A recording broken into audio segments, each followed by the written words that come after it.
You're listening to a 4x4 Radio Network podcast.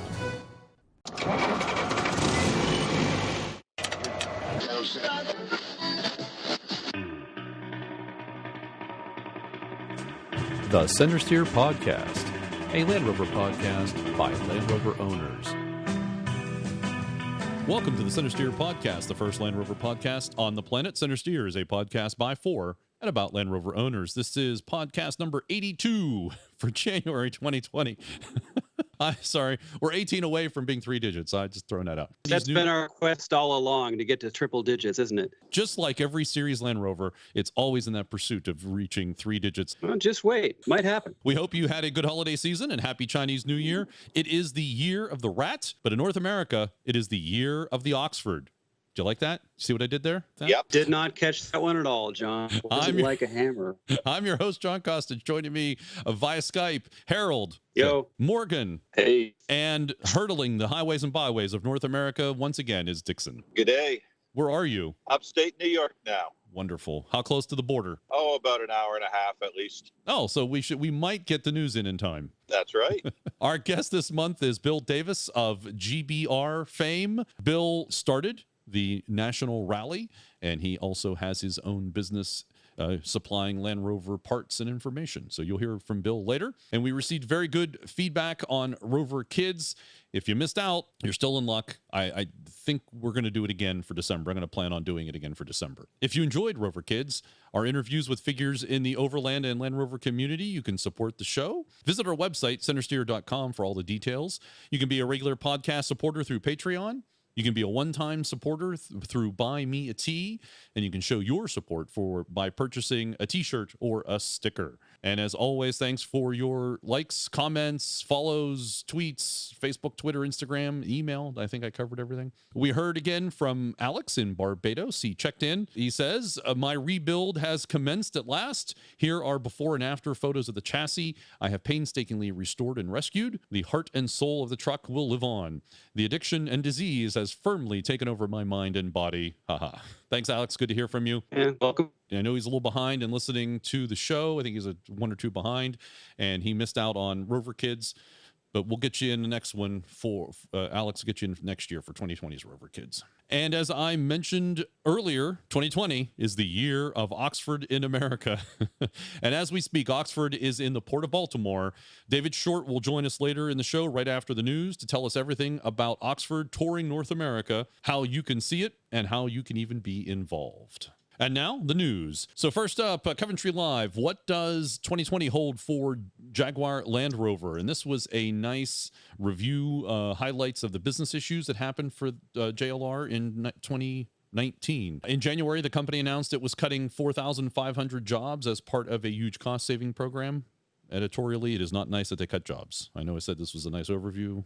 Cutting jobs is not nice, though. The news came after 1,500 people left the company in 2018 as part of their Charge and Accelerate program. In May, JLR posted its annual results and revealed £358 million loss for the 18-19 financial year, or £3.6 billion if a write-down on the value of assets were taken into account. Despite sales increasing in the UK and North America, overall sales fell to 578,000 vehicles, which is down 5.3%. Later in the same month, the company opened a huge new facility in Warwickshire as part of a major investment in the region and its future. The Coventry Carmakers Advanced Product Creation Center in Gaydon saw new vehicle design, engineering, and purchasing functions brought under one roof for the first time. And there was speculation about a takeover by PSA Group. Instead, JLR revealed a partnership with BMW to develop electric drive units and share engines. So what's coming up for 2020? Coventry Live talked with former Land Rover chief engineer and renowned automotive expert Dr. Charles Tennant, what he thinks. How bad was 2019 for JLR? Charles Tennant says, there is no doubt that JLR had an annus horribilis in 2019 with massive losses and redundancies, causing a tsunami of headline-grabbing bad news stories throughout the year. Sales stagnated at 578,000 vehicles amid losses of £358 million. How did the company get into this position? And Tennant says it wasn't always like this. And if we look back to when Tata Motors acquired JLR following an initial hiccup that saw premium luxury vehicle sales plunge after the '08 financial crisis and credit crunch, JLR hit the Midas button with a Dash for Growth business plan.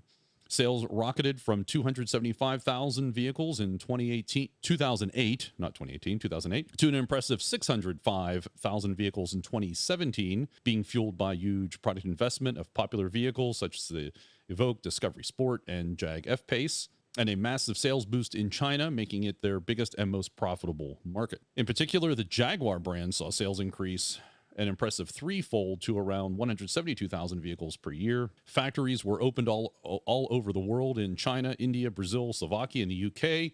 With 440,000 employees, the company was clearly sizing itself for annual sales of 1 million per year and then some. But even with his impressive profitable sales growth and ambition, JLR was still a small-scale, somewhat vulnerable company in the global automotive arena. And then the wheels fell off last year. It was unable to fend off mighty headwinds such as the demonization of diesel, China sales going over a cliff, and Brexit uncertainty. Is there more to it? Tennant goes on to say there were other internal problems at the company too, in the form of a complicated and overlapping product plan where similar SUV vehicles across Jaguar and Land Rover were competing for the same diminishing customer base. Poor quality and reliability were also an Achilles heel. Late last year, it was clear that drastic action was required, and that's when they started their accelerate and charge and accelerate campaign. More of these clever names. Yes.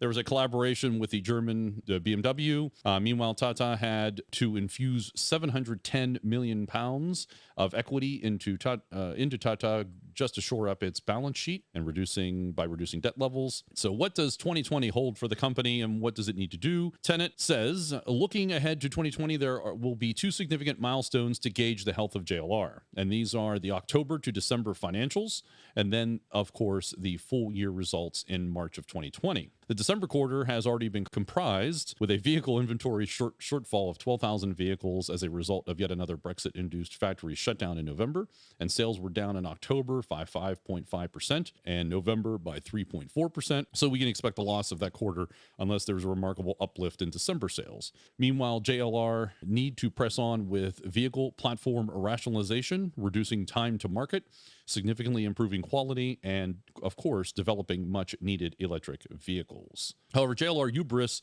means that they believe being small makes them more agile to respond quickly to the challenges they face, and they still believe optimistically that sales of 1 million per year are still within their grasp. But this is hard to believe, and anyway, the real test of this will be whether the new Defender becomes a profitable sales success, not least of which to get the Slovakian plant working at an efficient capacity. Next on the to-do list is then to complete the engineering of an all-electric Jaguar XJ vehicle and take it to a successful launch. Jaguar made some great strides with their award-winning electric I-Pace, but this is manufactured by a third party, Magna Steyr in Austria, and has not really been a great sales success so far.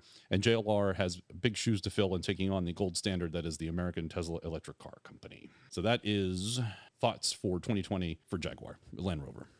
We have a year to find out if they were right or not. Well, certainly look at the sales, which we'll talk about the sales for the last quarter, but then see how the year looked when everything shakes out. So I think that was a good summation, though, of the challenges ahead. I mean, it certainly, will the Defender sell well as they expect, and starting to get a proper electrification and having a electric range of electric capable vehicles is certainly, I think, critical. Right. Well, given they've got about 10 years in some countries that should be all electric, no internal combustion engine sales after 2030, the writing's on the wall that they better be going electric faster than later. With them having this financial problem over the last year and a half, they've not been able to put the money I think that they had originally wanted to into electrification. Well, hence the partnership with BMW, yeah. And I believe they have a pretty advanced battery manufacturing facility, so that's a good sign. All right. Well, let's look at the JLR latest sales figures reveal mixed fortunes. And this is figures have been released for December 2019 and the final quarter.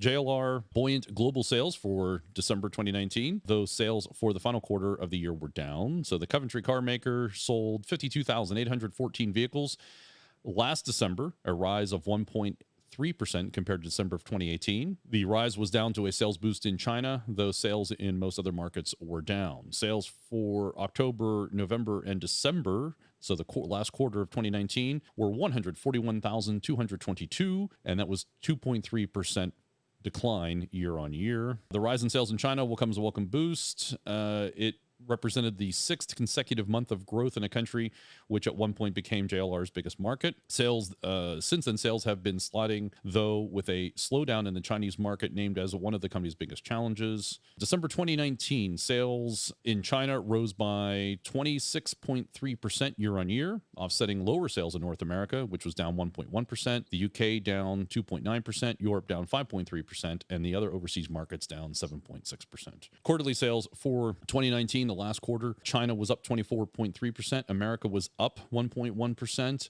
down 12% in the UK, 10% in Europe, and overseas was down 11.5%. For the 2019 calendar year, JLR retail sales were 557,706 vehicles, down 5.9% compared to 2018. Those numbers are significantly better than they were a number of years ago. So that's a very good sign, even if they're not, anywhere near their 1 million vehicles a year target. But those China numbers are certainly better for once. China's definitely their prime market. So I'd be a bit concerned because China's so volatile, and then you've got North American sales that go up and down by single-digit %, which is much better for your cash flow. But the North American market had better growth significantly this year with the infusion of a brand new vehicle. That will be very interesting to watch. I think that's critical to the future. Oh, I think it is too for the vehicle, as well as electrification of their lines. JLR announces hundreds of redundancies at the Halewood plant, so they are making further changes in their operations, and they're going to do a shift restructuring, which will see the hundreds of folks being redundant, or as we say, laid off here in North America. This move will not affect workers, though, in the Midlands. They are going to shift patterns at its Halewood factory in Merseyside, moving from 3 shifts to 2. The Northwest plant employs 4,000 people with around 500 agency staff, and the company said the restructure will mean around 10% of its workforce will be affected. Halewood produces the Evoque and the Disco Sport. I think this is part of their Charge and Accelerate program, if I'm not mistaken. But no doubt they do have a clever name for whatever it is they're doing. Operation Drooling Beaver or something. I think if it was Beaver, Harold, I think it would be a Canadian thing going on. It seems more Canadian. Mm-hmm. That's true. Yeah. Positive news. Land Rover scoops 4 coveted awards. Land Rover has won 4 coveted What Car Awards at the 42nd running of one of the UK's most prestigious car awards ceremonies. The Evoque, the Velar, the Defender all won major titles at the 2020 What Car Awards, while the Discovery was also named Best Luxury SUV under £60,000. Good for them. Hopefully those awards will translate into sales at some point. Probably gives people some confidence if they're thinking about several different models, and if one wins an award, maybe it gives you a little nudge in a certain direction, I suspect. Mm-hmm. Like they used to say in this country, win on Sunday, sell on Monday. That's correct. JLR has bought Bowler, the world's coolest Land Rover tuner.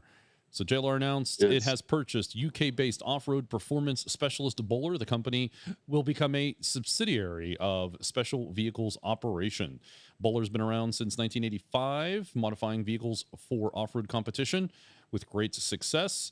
In 2012, you may recall the company joined forces with a Land Rover to form the Defender Challenge, a one-make series consisting of ultra-cool Defender rally cars, which ran from 14 to 16. I think it makes sense that they're part of SVO, but I just really hope that SVO still allows Bowler to do what they do best and that they are able to continue. Well, it's interesting because Bowler was in administration. They'd gone bankrupt. So it was certainly a good opportunity for JLR to go and acquire the firm. Right. I do expect that they will keep it independent to a certain extent. Yeah, that seems to be the case because they're keeping their headquarters separate and, as they say, for the quote-unquote foreseeable future. Yeah, it's a good thing that Bowler's being saved, really, and I just hope that they're able to continue in the same fashion because the stuff they do is really cool. And they have some very good experience and skill to bring on board. Yeah, hopefully there's some synergy there and that Bowler is able to help SVO with some of their stuff. And next up, JLR invents shape-shifting seats. So it sounds a little weird, but I think it's interesting. The new morphable seating technology from JLR uses a series of actuators and electric motors within the seats that will create continual micro adjustments in your seating position. According to JLR's Body Interiors Research Division, these adjustments will make your brain think that you're walking, simulating pelvic oscillation. Try to say that one time, let alone 3 times fast. The rhythm of walking. If the technology is successful, JLR are hoping to reduce chronic back pain and other negative side effects of a sedentary lifestyle substantially. I'm just wondering if maybe you could download a tuning package so that you can make your new Defender feel like a Series 1. I just hope it's nothing like the old British Leyland seats that encourage you to go and find a chiropractor after any lengthy drive that you did in the car. Well, I think if this is successful, I think we're all going to want a retrofit for our series vehicles and put that in. That would help out. That's where that technology really should be, not the modern ones. They have better seats and we're more comfortable. You would have been the old one. Yeah, but in the series seats, they actually encourage you to stop and get up and walk around for a little while every once in a while. Because you have to, because you're in pain. Exactly. Well, and don't forget they get about their range is maybe 150, 200 miles, so you have to just for fuel purposes. Exactly. You're stopping anyway because they just don't run forever until you put fuel in them. Range Rover air suspension leak lawsuit preliminarily approved. This is in the United States. A Range Rover air suspension class action lawsuit has been preliminarily approved for consumers who leased or purchased a 2003 through 2006 Range Rover on or before December 31st of 2018. According to the lawsuit, those affected Range Rovers have defective air suspensions that crack and leak, causing a loss of air pressure in the suspensions and affecting the height of the vehicles.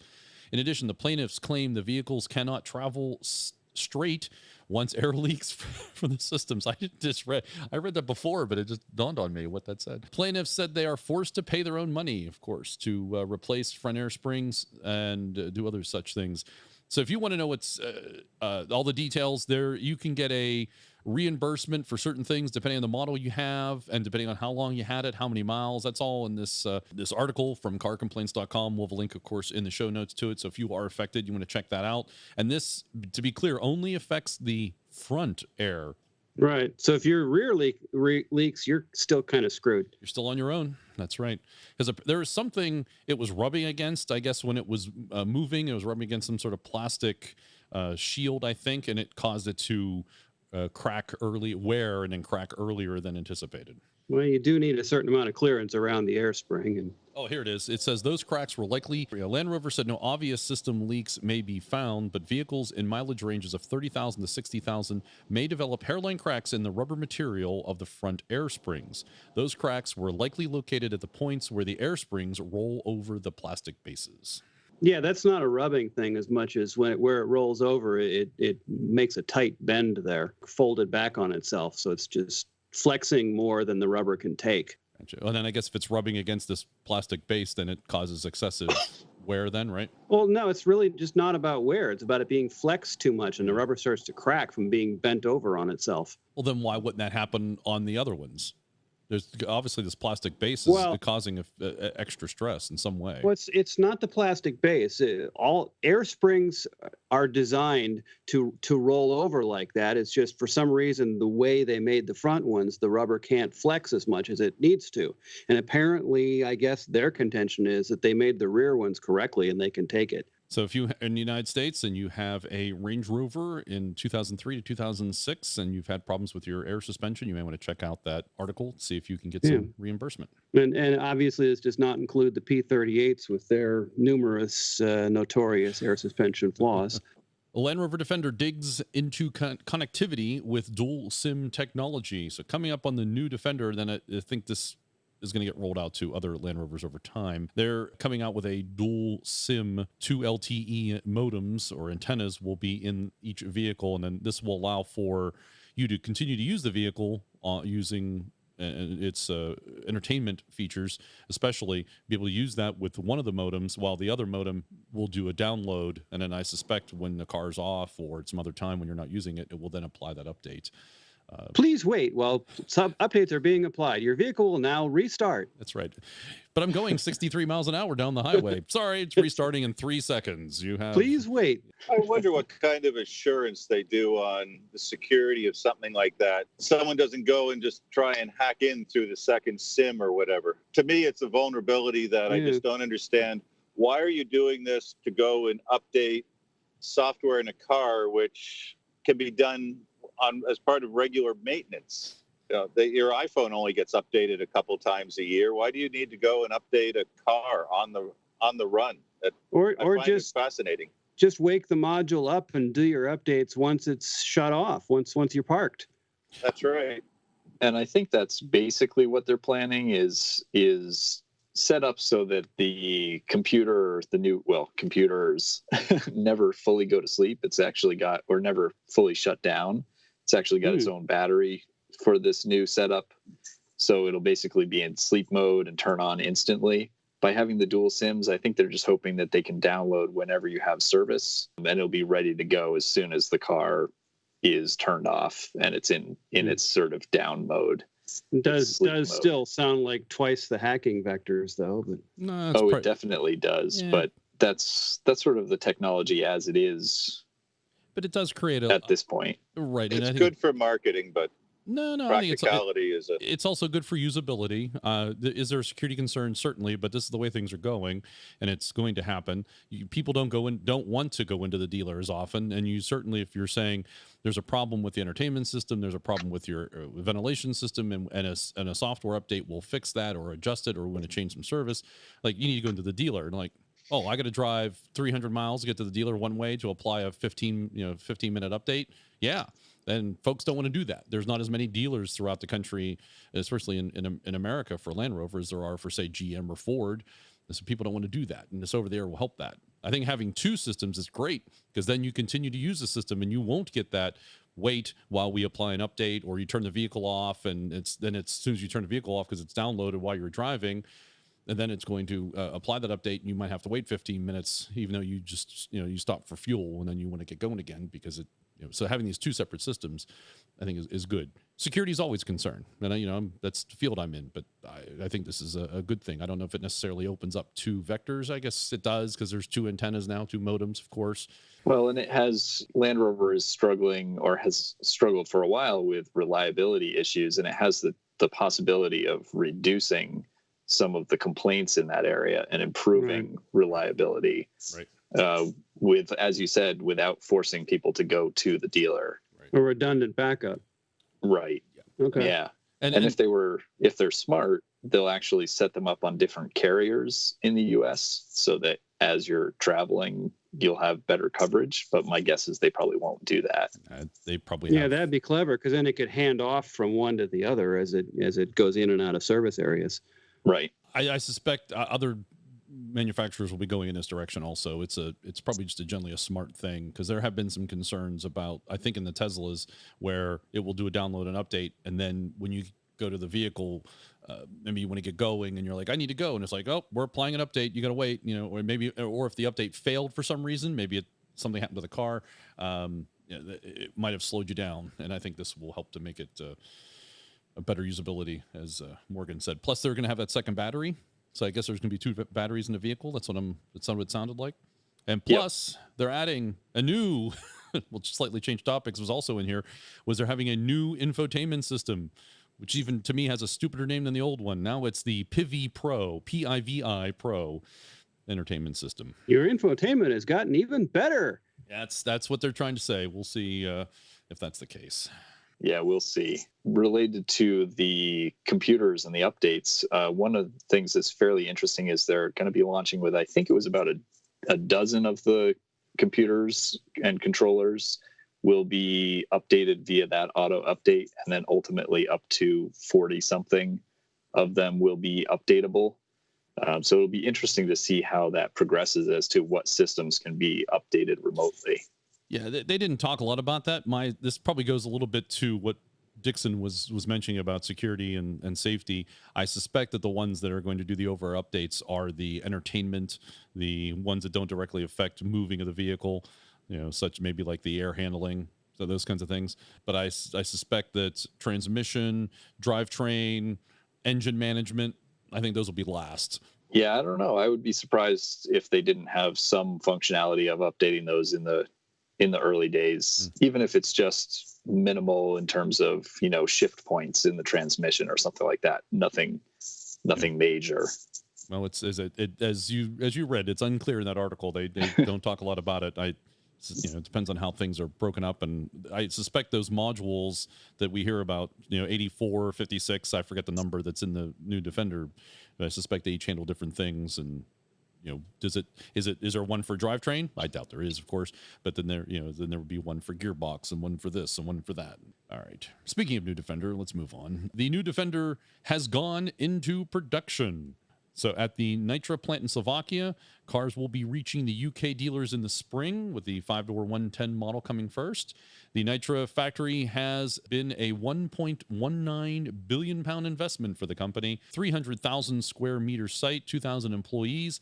They say they'll be able to produce 150,000 Defenders a year at maximum capacity. That could increase, though, if as the workforce expands to 2,800. The plant is cleaner and more efficient than many others in the world. New autonomous paint processes ensure quality control and reduced use of water with dry lime brush technology.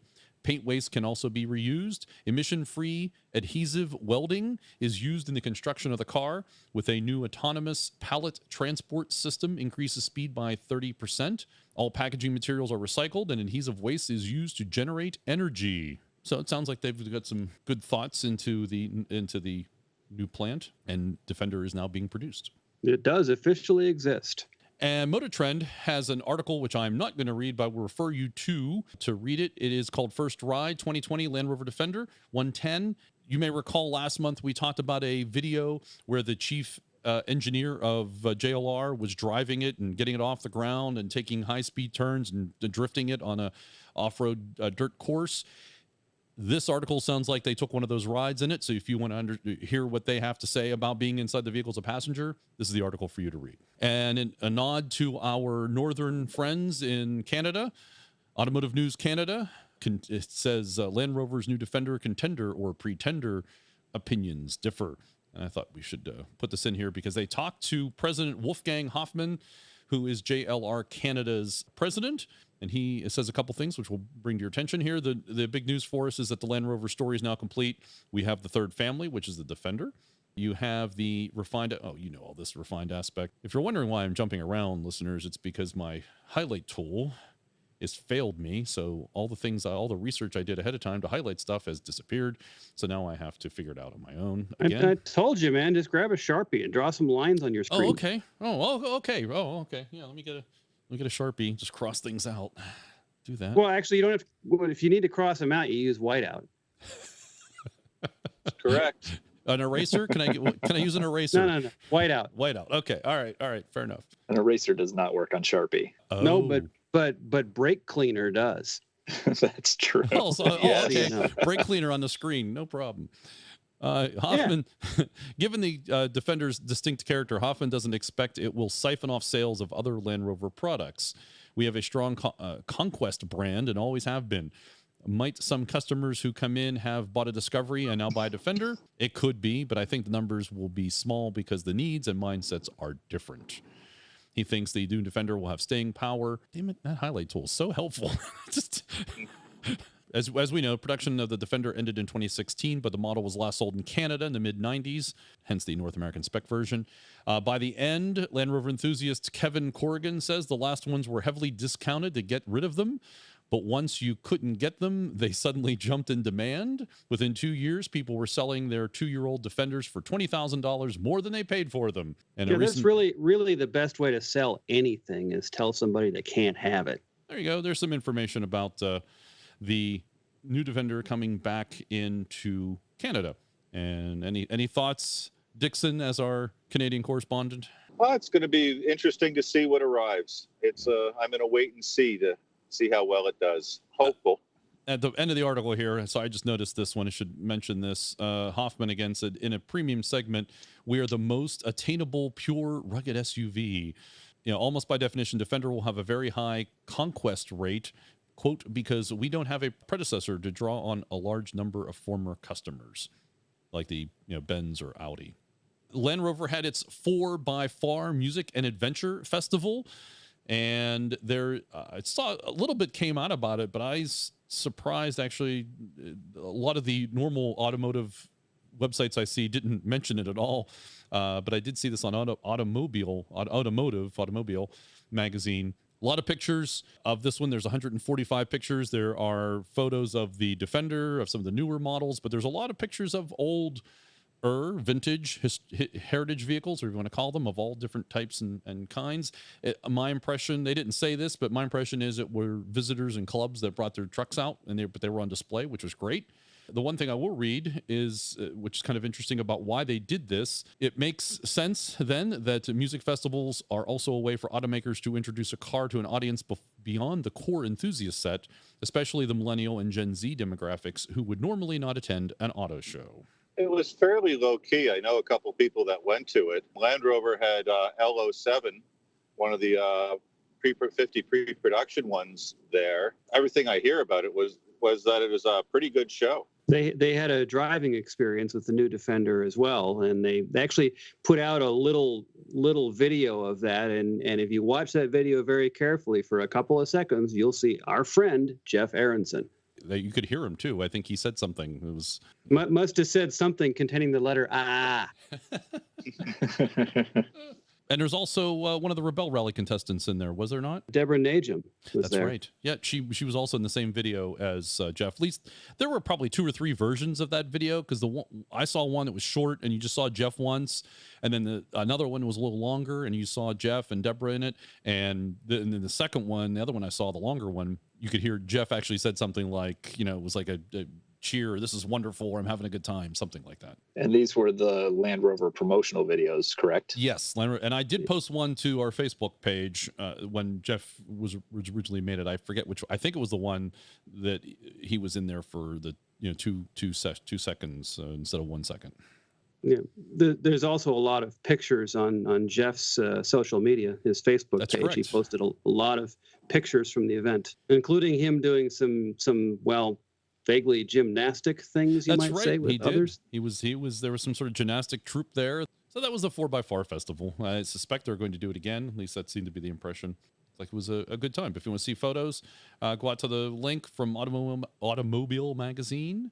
And apparently Steve McQueen had a Series 2A, and it was there, but I didn't see, they didn't comment on that in the article, though. I didn't see where that was. Oh, this must be it. Series 2, green, lots of patina. I'll assume that's Steve McQueen's. We're going with that. All right. This article, it's from Forbes. I'm not going to read the whole thing because I think it's more of a sales pitch for a company who are taking old Defenders and bringing them in and making them fresh again, which is fine. You're allowed to do that. No problem. Good on you. It does sound like the kind of stuff Forbes would produce, though. They're not exactly car savvy over there. It is illustrated by the following paragraph I'm going to read from this. So let me read this paragraph, and I'm glad you said that, Harold. That's exactly what this is. Neil Winton, contributor in the transportation area for Forbes magazine. Transportation department at Forbes. I would hate to admit to being in that department, but okay. It was never clear why Defenders were so popular in Britain, in the public mind at least. It had unique looks, which at least radiated gimmick-free simplicity, reliability, and ruggedness, even if these qualities weren't always on display. The Defender was developed as a workhorse for the British Army in the 1940s. A new Defender is emerging this year from Land Rover's factory in Slovakia. It doesn't even hint at the style of its predecessor, and to say it divides opinion is code really for saying lots of people think it is ugly. Well, okay. It's wrong. Yeah. The looks are divisive, but yeah, that whole bit about the Army in the 40s, they could not be more wrong. And I disagree with him by saying it's not clear why they were so popular in Britain. I think it's quite clear. He said it. He actually says it because they were simple, they were reliable, they were rugged. That was why they were popular. And they were British. I agree there's some divisiveness, but the people that don't like the new Defender, I don't think anybody said it's ugly. I've not heard ugly, but fair enough. I mean, if you think that is, that's yeah. I don't know. Maybe stupid might be a better adjective, yeah. but nonetheless, I mean, everybody's got their own reasons for why they do or don't like it, and that's fine. That's what it should be. Right. But I take to further disagreement where he says that the new one doesn't hint at its predecessor, which I completely disagree with. I think it does. Well, There's lots of elements that hint at I think it hints at it. which is fine. But at least it does hint. He says there is no hint, and there is hints. There is a hint. I think it could be a bigger hint, but nonetheless, there is a hint. Well, yeah, I don't think he gets it, and I don't think he has any automotive background whatsoever. It's just he showed up at Forbes needing a job, and well, they needed somebody to cover this stuff. And it's like, well, okay, why don't you give us a shot? He clearly doesn't understand the history of the vehicle, so it's hard to say whether it hints at the predecessor or not, if that's the case. His bio says he's a former European automotive correspondent for Reuters. Like you spend time in Europe. How could you not know more about the history and have an accurate sense of the history?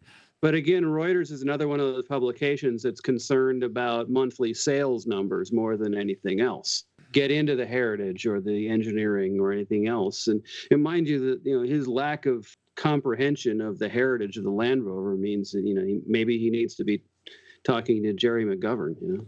All right, let's move on to another article. And this is about the United States, and it's about the cars in general. It's not a Land Rover specific, but still we like to track these things because I think it's interesting and important to our hobby. Lots of teens are still shunning cars. This is from Bloomberg, Bloomberg.com. Subheadline is, after a modest revival, the percentage of U.S. teenagers with driver's licenses has fallen again.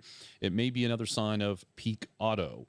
So pull out some details here. In 1984, 47.8% of 16-year-olds in the United States could legally drive. So that's almost 50%. In 2018, only 25% could legally drive. So that's almost a half reduction in the percentage of legally drivable teenagers, 16-year-olds. I take that as a sure sign of the decline of Western civilization. They say the simplest explanation for this trend, and especially the fact that it is more pronounced among 16-year-olds than 19-year-olds, is that it's a lot harder for a 16-year-old to get a license and go for a drive than it used to be, which is completely true. In the mid-90s, states have imposed a panoply of new restrictions on when and with whom those under 18 can drive, under the seemingly correct assumption that this would reduce accidents and driving deaths. Many states have also cut back sharply on funding for driver's education. Yeah, I think it is a lot harder to get a license than it used to be. And that's not entirely a bad thing, because I think for the longest time it's been too easy to get a license. There's also a demographic thing here where back in the 80s and even before, the automobile represented freedom for your 16-year-old or later teenager and so on. And now they're all connected through Facebook and the internet. So the drive to actually get a car to get out isn't there. They can stay in their basement and communicate with all their friends. Yeah, I think that's a really important aspect of it. And related to that is, and related to the difficulty of getting your license is, once you've gotten that license, usually you cannot drive with, friends or people of your own age without an adult driver with you. So it's another aspect of that freedom that's not there until you get to an older age, when you can just rely on your mobile device. Towards the peak automotive comment they had here, they have a graph of the per capita U.S. vehicle miles traveled since 1976. And like if you're, I guess they started tracking it, 1976, there were 8,600 miles was the per capita miles driven.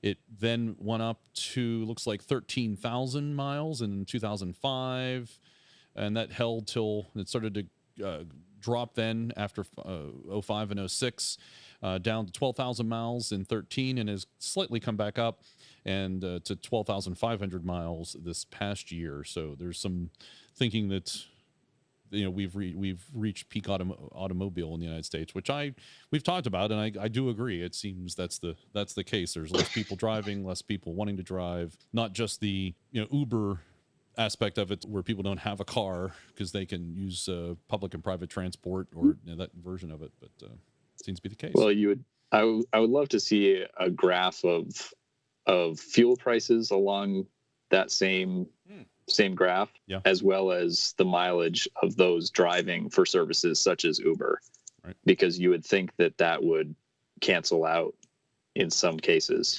Excellent points there. And to be clear, this is an opinion piece on the Bloomberg, site, so that it's not necessarily like a Bloomberg actual news story.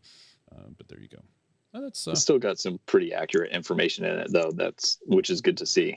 Yeah, if anything, it resonates with, I think, what we've talked about and thought about over a number of years. Well, I guess that means there's more for me then, isn't it? Yep. Also means less for us down the road too. I think it doesn't harbor well for the automotive hobbyist or the person who's interested in vehicles. That seems to be less of an interest in that hobby. We've probably reached peak automotive car shows, which I realize automotive car shows redundant, but we've probably reached peak that. Like you're going to see the on the downward slope of how many cars are going to be at a car show and who's going to the audience that's going to want to go see that. Yeah, maybe we'll see. Could be a long time. It could be 20, 30, 40 years before that's the case, where it's seemingly non-existent. It just seems the like upside. If it takes 40 years, I won't have to see it. Well, I think we're in it, Harold. I think it's just. I think we're in the middle. We're at the early stages of the decline. All right. Well, we'll see. We'll keep watch on it. In actual Land Rover model news, one to call out this year coming up is the hybrid tech to headline Land Rover Discovery's mid-cycle update. 48-volt tech is in the pipeline, and a plug-in system could arrive later. And according to British magazine Auto Express, Land Rover has focused on a 48-volt mild hybrid technology. The company needs to keep its CO2 emissions in check to comply with strict new regulations in Europe. And a 48-volt system is cheaper and easier to implement than other more comprehensive forms of electrification because it's less intrusive. It doesn't directly drive the wheels or provide any kind of electric-only range. Which engines receive the setup could vary from market to market. Auto Express speculated the popular 2-liter and 3-liter turbo diesels will be electrified in Europe, but we may see a different roster in the United States, which we actually already have seen that with the Defender coming out. Good to read about the 48-volt. Question I've always had is, does it directly drive the wheels or not? And is it just kind of a standalone electric system? It is not. This is hence the mild hybrid system. No, it just boosts the torque of the engine, which then helps range, I guess, and fuel economy. Indirectly, definitely. Directly, maybe. Yeah, emissions. I mean, indirectly in the sense that the internal combustion portion of the engine has to work less hard when it has that electric boost happening. Okay. So that, and you can use a smaller engine somewhat. Right. Yeah. Okay, so smaller engine doesn't have to work as much to get to the same, shall we say, equivalent torque ratings. Right, you can put in a smaller engine and rely on the electricity to equal things out, or you can keep the big engine and have a lot of fun for short bursts. Right. And then looking ahead, the Discovery is also in line to receive Land Rover's plug-in hybrid technology, which is already available in the P400E badged variants of the Range Rover and the Range Rover Sport. In those applications, it teams a turbocharged 2-liter 4-cylinder with an electric motor fed by a 13.1 kilowatt-hour lithium-ion battery pack. The motor can power the wheels on its own for short distances, and the system saves more fuel than a mild hybrid setup. So because most trips are short, so there's quite often you wouldn't even fire up the internal combustion engine.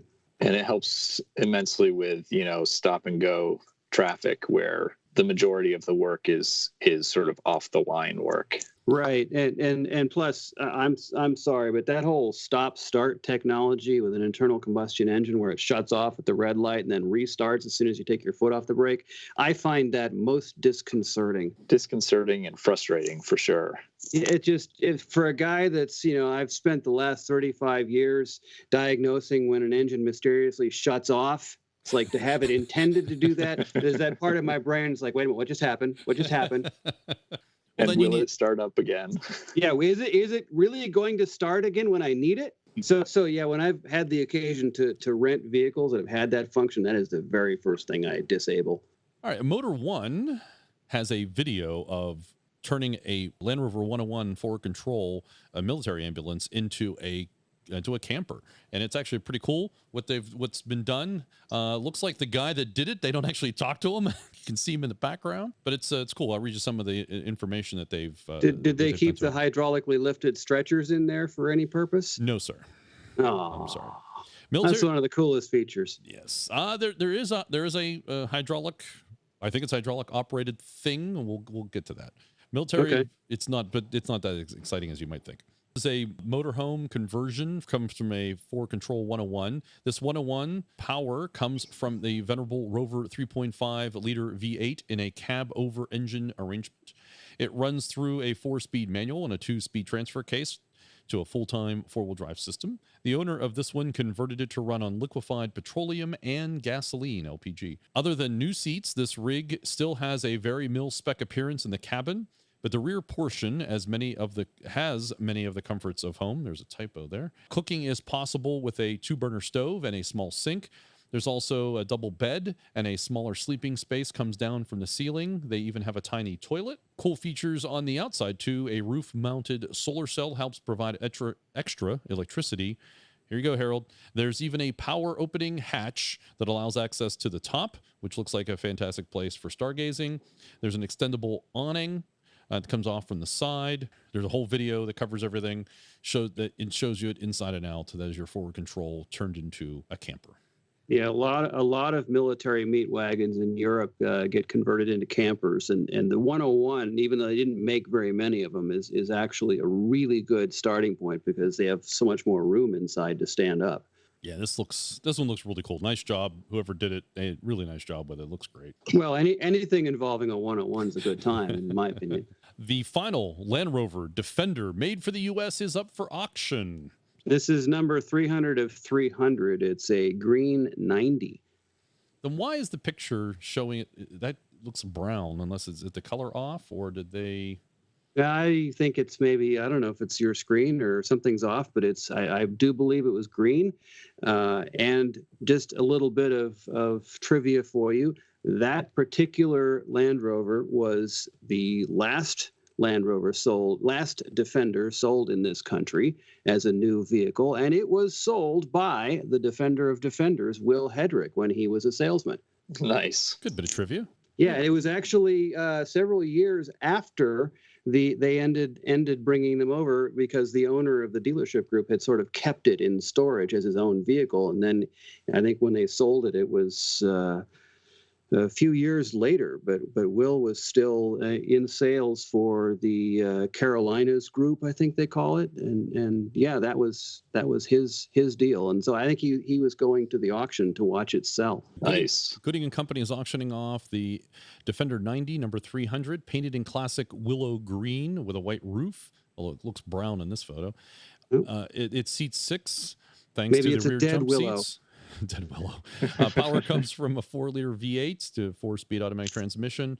And as I said, this one is number 300. It has 36,000 miles on the odometer. The auction house estimates this vehicle will gavel. I was going to say gravel.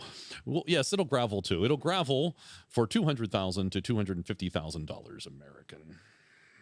Actually, I think that auction may have already happened. I wonder how it actually did. I didn't see any follow-up stories, so I wasn't sure, and there was no details about when it was going to happen. So. I know that Will was posting in his social media, and he was out there. It so probably already happened. All right, well maybe. Yeah, I think it has. Maybe next month we'll have an update for you. All right, this one's going to cause some discussion. Jalopnik. As soon as this dropped, everybody, even non-Land Rover people that know me, sent me this article. All right. Old Land Rover freaks have one of the weirdest names for a car part that I've heard.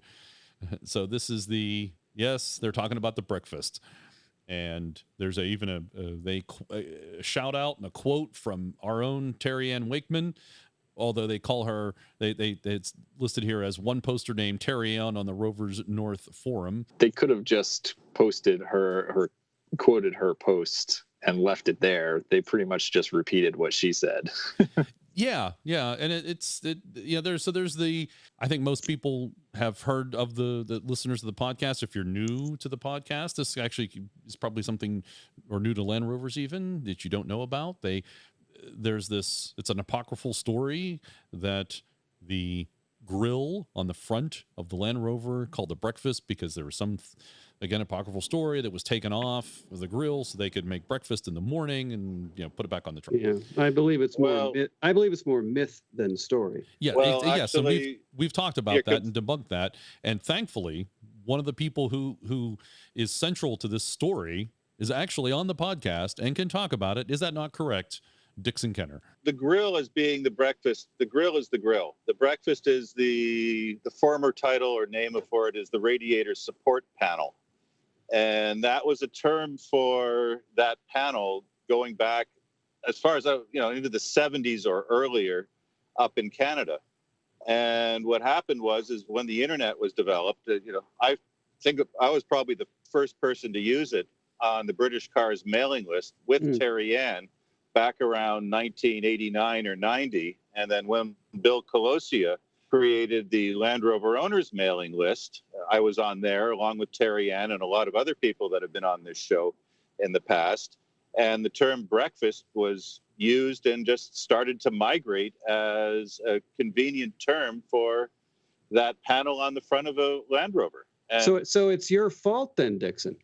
Well, it's some Canadians' fault that the term came up. I just tended to popularize it, and it caught on because there were actually a lot of Canadians on the LRO list back at that point in time. So it's not. Well, it's not the grill. It's the the bulkhead behind it, or the panel. It's the rad support panel, the steel piece that rusts out. Okay, so that makes the story even more apocryphal than that it was used to actually cook anything, because you're not going to take that part off the truck to make breakfast. No, not quickly. Yeah. The idea was if the panel was horizontal, that the headlamps looked like eggs sunny side up on a grill. Oh, okay. And the grill, Gotcha. with whatever was on it, could look like bacon or something else like that. That was how it was originally described to me. I see. Right. In this country, in the automotive world, that's called a core support, which is more appropriate. But it would make sense then however, that the grill, especially in the early series days, Series 1, Series 2, 2A, when it was metal, that grill, that made sense that people would transition to thinking that the grill was in fact the grill you put on a fire in order to cook on. There's no way in hell I'd want to eat off of that. Which is good to bring up. If you do not read the article and you're listening to the podcast, do not try this at home if you have a series truck, because that is coated in zinc and it is poisonous. And if absolutely, definitely not if you have a Series 3, because it's made out of plastic. And then that's also poisonous. The plastic's poisonous. Yeah, you don't want to do that. Don't do this at home. Don't try it. I'm sure somebody's done it since the story came out. I'm sure they've tried it, but do not do that unless you have specialized equipment. I think it's a fascinating story that there's so many slang nickname terms for different things that no one knows where they're from, but they get used. And this one is actually unique, that you can actually trace back to a general geographic area, that this term, breakfast for this panel, actually comes out of Canada and was popularized through the growth of the internet to the point where it's used around the world now in many areas. And we are talking to the person who did it. Maybe on the internet, but I didn't come up with it. No, I heard it from a chap by the name of Bob Woods, who was at the time Mr. Land Rover. He had many Land Rovers too, unfortunately passed away. No. Yeah, but you were the carrier of the virus. Well, along with Ben Smith and others, Dale Dupre and Bill Colosia and so on. It was probably, you could probably go and give OVLR credit for it. Okay. All right. But this is wonderful, because this is another part of the podcast that I like, is we can record the history of Land Rover and the Land Rover community, and we're doing that now by setting the record straight on where, and from firsthand knowledge. Firsthand knowledge is Dixon Kenner giving us that information. Now, the folks up in Canada who coined this term, might they have used that also in reference to the Jeep? Because it seems like that might appear like 2 eggs and 7 strips of bacon. Good question. I'll Actually, have to go and ask around. That makes a lot more sense, Harold. That's where that came from, because that does. You're right. The stripes in the front of the Jeep would look more like bacon. Yes. I've never read or heard of it being used in conjunction with the Jeep. Only with the Land Rovers. But there's a few people I can ask. Finally, in the news, this, and actually, Dixon, you sent this to me back in July, and I just lost it in my emails, and I found it again. But it's an evergreen thing, so it's good. BBC released a massive audio archive documenting the sounds of classic cars. And they have exactly what it sounds like. They have provided these audio files of various classic cars, and I'm going to add one in now. And hopefully, let's see how that... There we go. So you can listen to a 1967 Land Rover Series 2A Safari diesel driven on a rough track. It'll take a few seconds.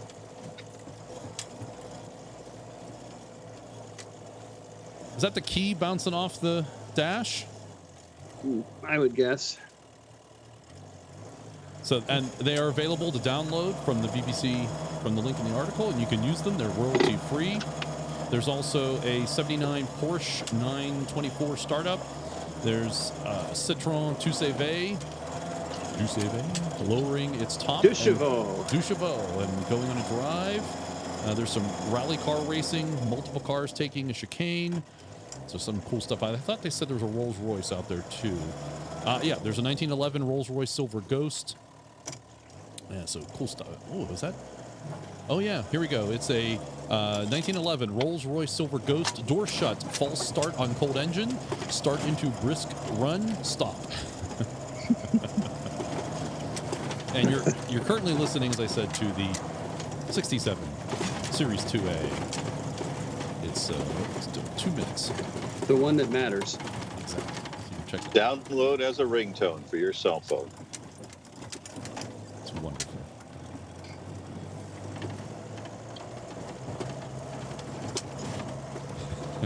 I'm enjoying it. Let it run. All right. That just needs to be on the official Centresteer soundtrack. Cool, I like that. Or maybe it's the score, the background music. Well, the startup of the show is actually my Series 3 that I recorded several years ago to get the start of the show. So that's my Series 3. Mm-hmm. Before it got dieselized, as I recall. That was down at Mar when we were at the second or third site that Mar was located at, and Scooter was with me in the vehicle, and I remember recording then. So that was I think that was the year you went, Harold, as I recall. That could be. Was that Pembroke Farm? I think was what it was called. Penland Farm was the first one, then it went to Pearl's Pond. No, keep going, and then it was somewhere else, and then it was. Well, no, we were at the bean field, but that was right after you bought it. But you hadn't taken possession yet because you were there in the disco. The year after was the one that was just down the road from Pearl's Pond. That's the one. That's the one. Yeah, that would be 10. Yeah, you had it there, and in fact, I think you were taking various people on rides around the. Yeah. Right, that's right. That was the year of the spinning video camera in the Escort video. Exactly, correct. Yeah, going around on the teeter-totter. That's right. Yep. Well, and the camera that was just spinning around while you're driving. Yeah. Right, around the teeter-totter. There was a disco. I think it was Dave Carroll's disco. He was on the teeter-totter, and we drove the series around it and recorded all that. Yeah. Right, but you were also just driving across the field, and the camera was just spinning upon its mount. Oh, that's right. I remember that now. Yeah, and Nick Danger was with us too on that trip. Yeah. Good stuff. All right, there you go. We're reminiscing. Sorry about all that. I think that's the news. I'll let you listen to a few more seconds, and then next up will be David Short telling us about Oxford in America, then followed by Bill Davis of Great Basin Rovers. Although I'm not supposed to say that, right? It's just GBR now. Well, he's not allowed to say it, but I think we still can. I'm not sure how that ruling reads. We can call it whatever we want. So Great Basin Rovers are just great. I always refer to it as just as Great Basin, and everyone knew what I was talking about. Right? I usually just say Bill Davis, and people know what I'm talking about. He's been around long enough, and Bill is Great Basin. Yep.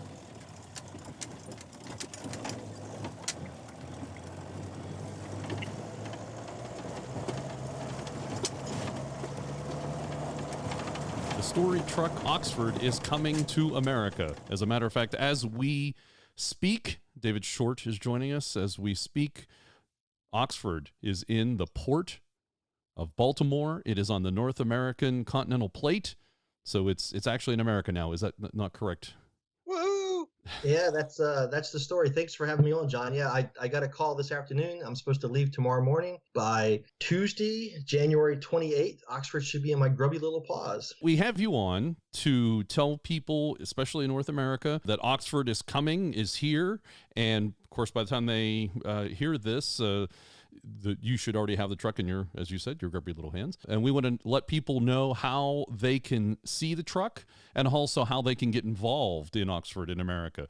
So give us a little background on how Oxford is here and why. Okay, well, I think everyone's familiar with the Oxford truck, the most storied Land Rover ever. The truck just finished the last overland over from Singapore back to London, and just finished that trip December 14th. We've been in coordination with Adam Bennett, the owner of the Oxford truck, and Adam's vision is to have Oxford continue on its overlanding journey and to make all 7 continents. So we've been working with Adam since last summer, and now it's ready to take the curtain back on this plan and to show everyone now that we're planning to have Oxford. We, the Rover Owners Association of Virginia, has been working with Adam to get Oxford to tour North America for 2020, and it's an exciting program. We're looking to get Oxford to continue its journey, to kind of get out and meet new people in the Rover community, to help celebrate the 65th anniversary of the first Overland. And also, this is a great timing because it helps celebrate the launch of the new Defender as well. So ROAV is the lead coordinating entity of Oxford in America. Several members of the Rover Owners Association of Virginia, the Rover Club,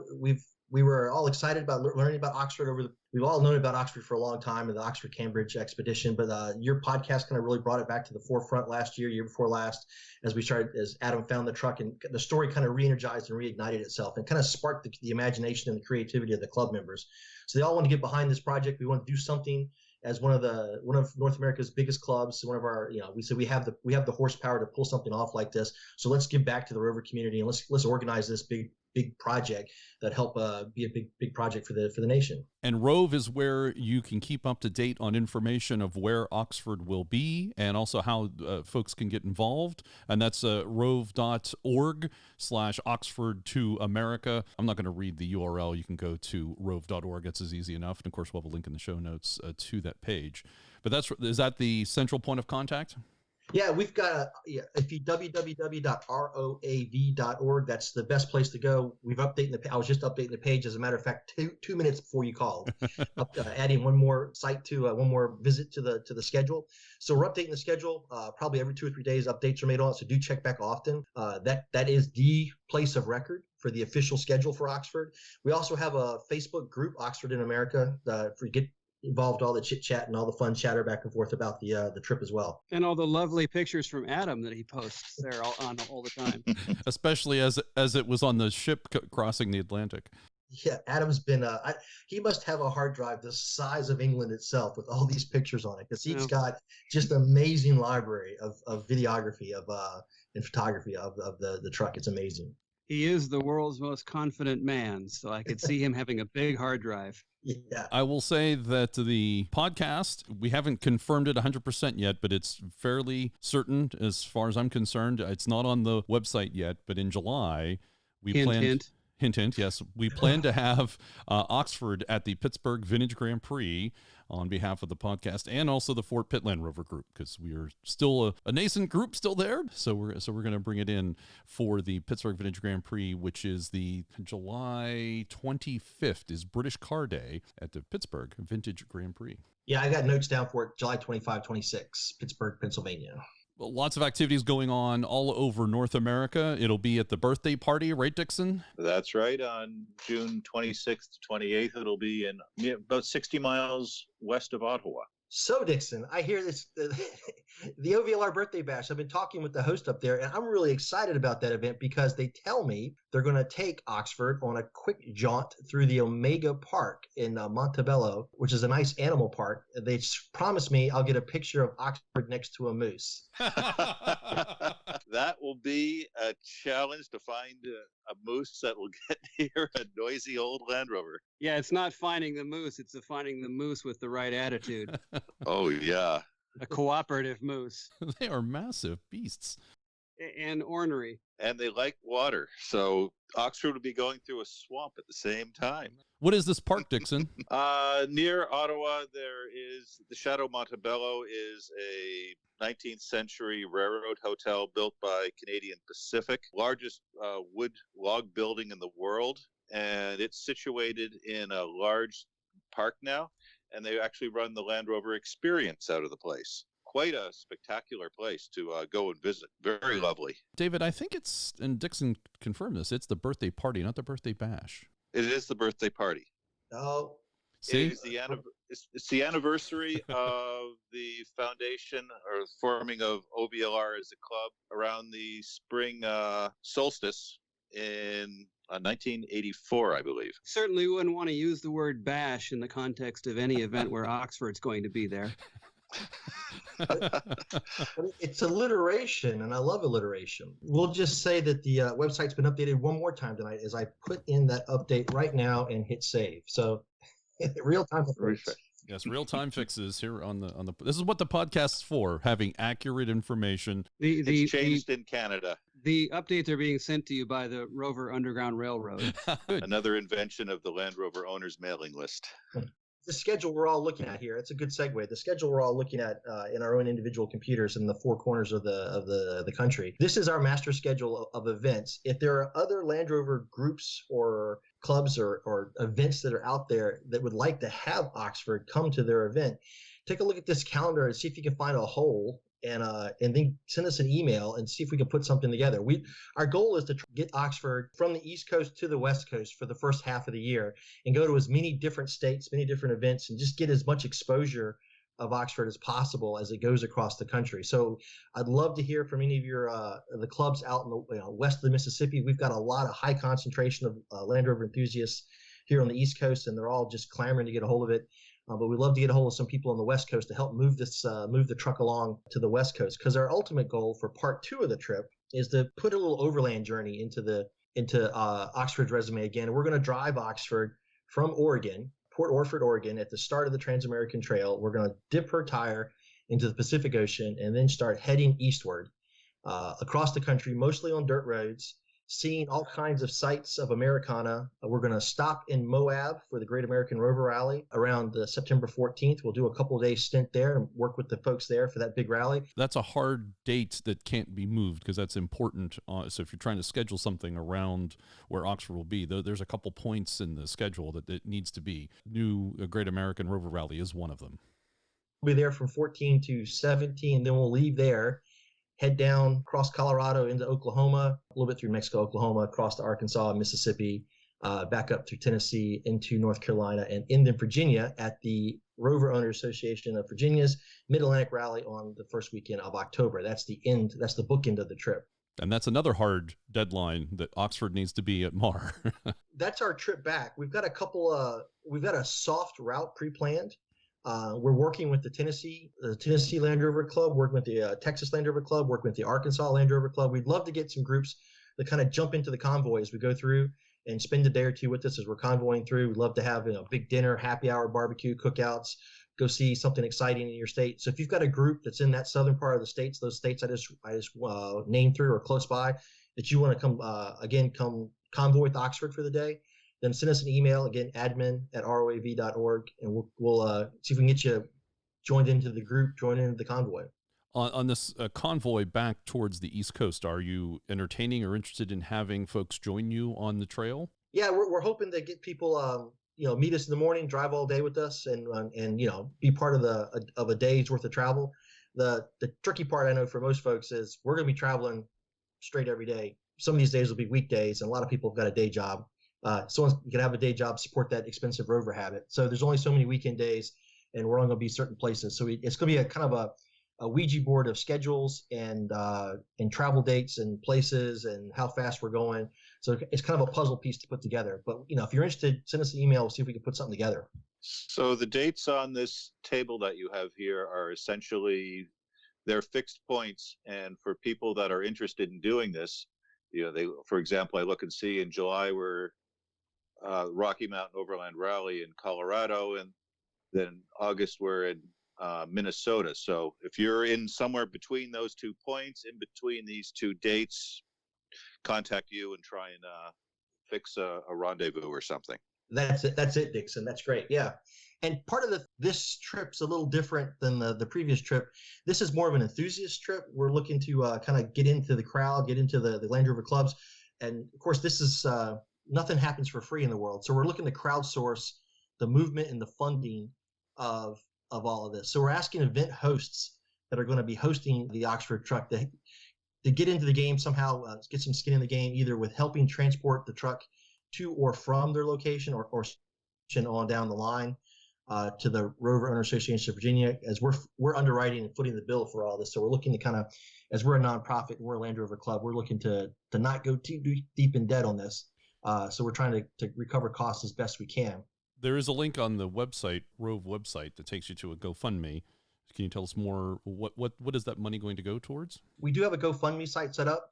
We also have a donation item on our ROAV web store. You can make a donation there 2 different ways. What's the money going for? It's mainly it's the transportation costs, getting Oxford from Liverpool to Baltimore. No small feat.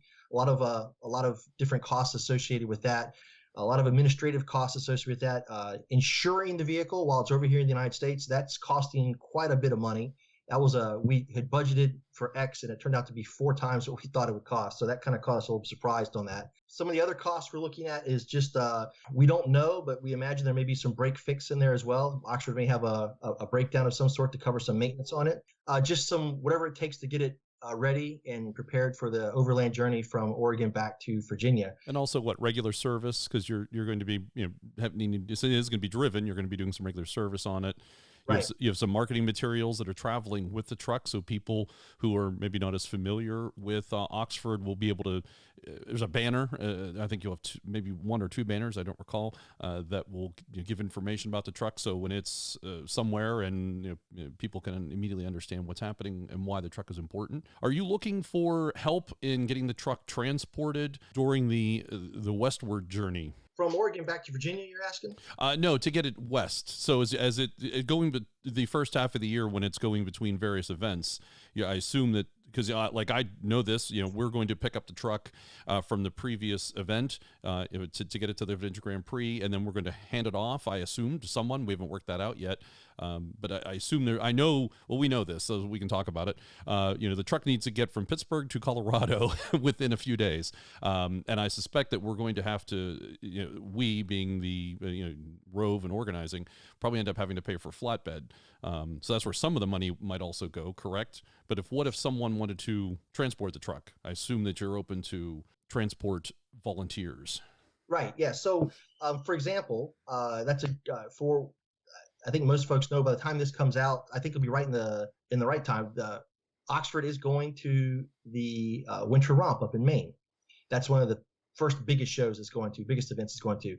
And we have an enthusiast, Ralph Sarek, is going to put it on the back of his trailer and carry it from Virginia to the Winter Romp. And so he's helping donate that service to the project, and that's helping out quite a bit. And then our buddy Peter Vollers from Vermont Overland, he's going to move it from the Winter Romp over to the Equinox up in Vermont rather, to the Land Rover experience in that location. So those are examples of, yes, folks that have volunteered to put their time in to help move Oxford. We've got a lot of the dots connected, but you definitely highlighted a dot that's not connected.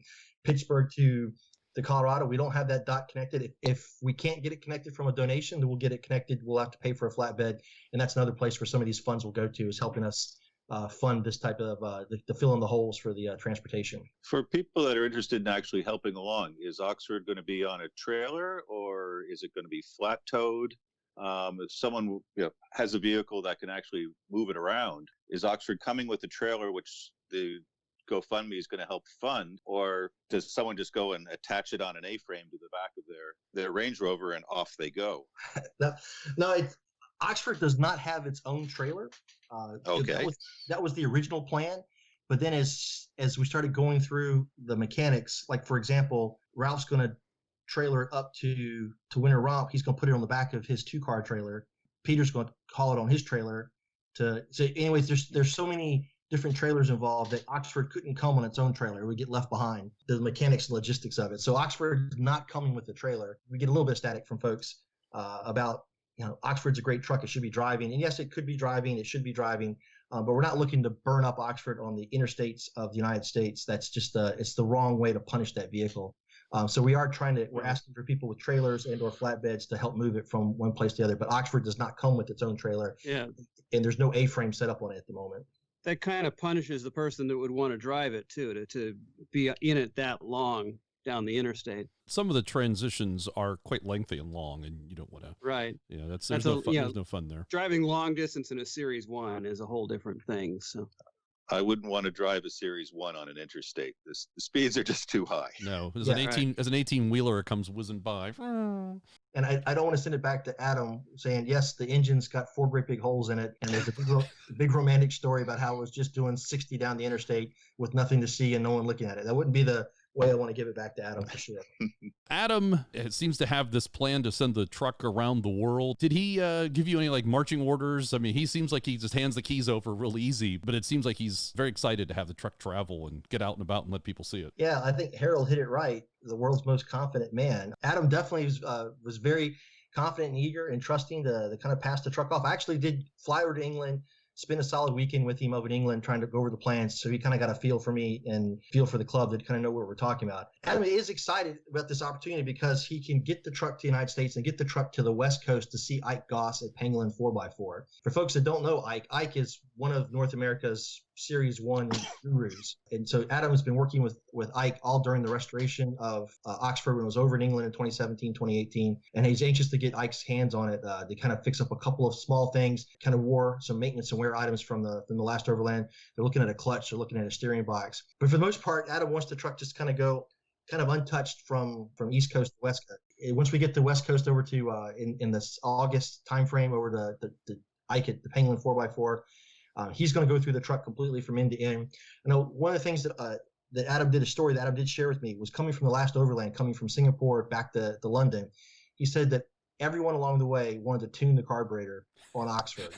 By the time they got back to England, it was barely running. You can imagine 50 people, all good-natured, good-intended, and well-skilled, putting their screwdriver in one carburetor. It'd be amazing. Oh, dear. Yeah. Yeah. Oh, dear.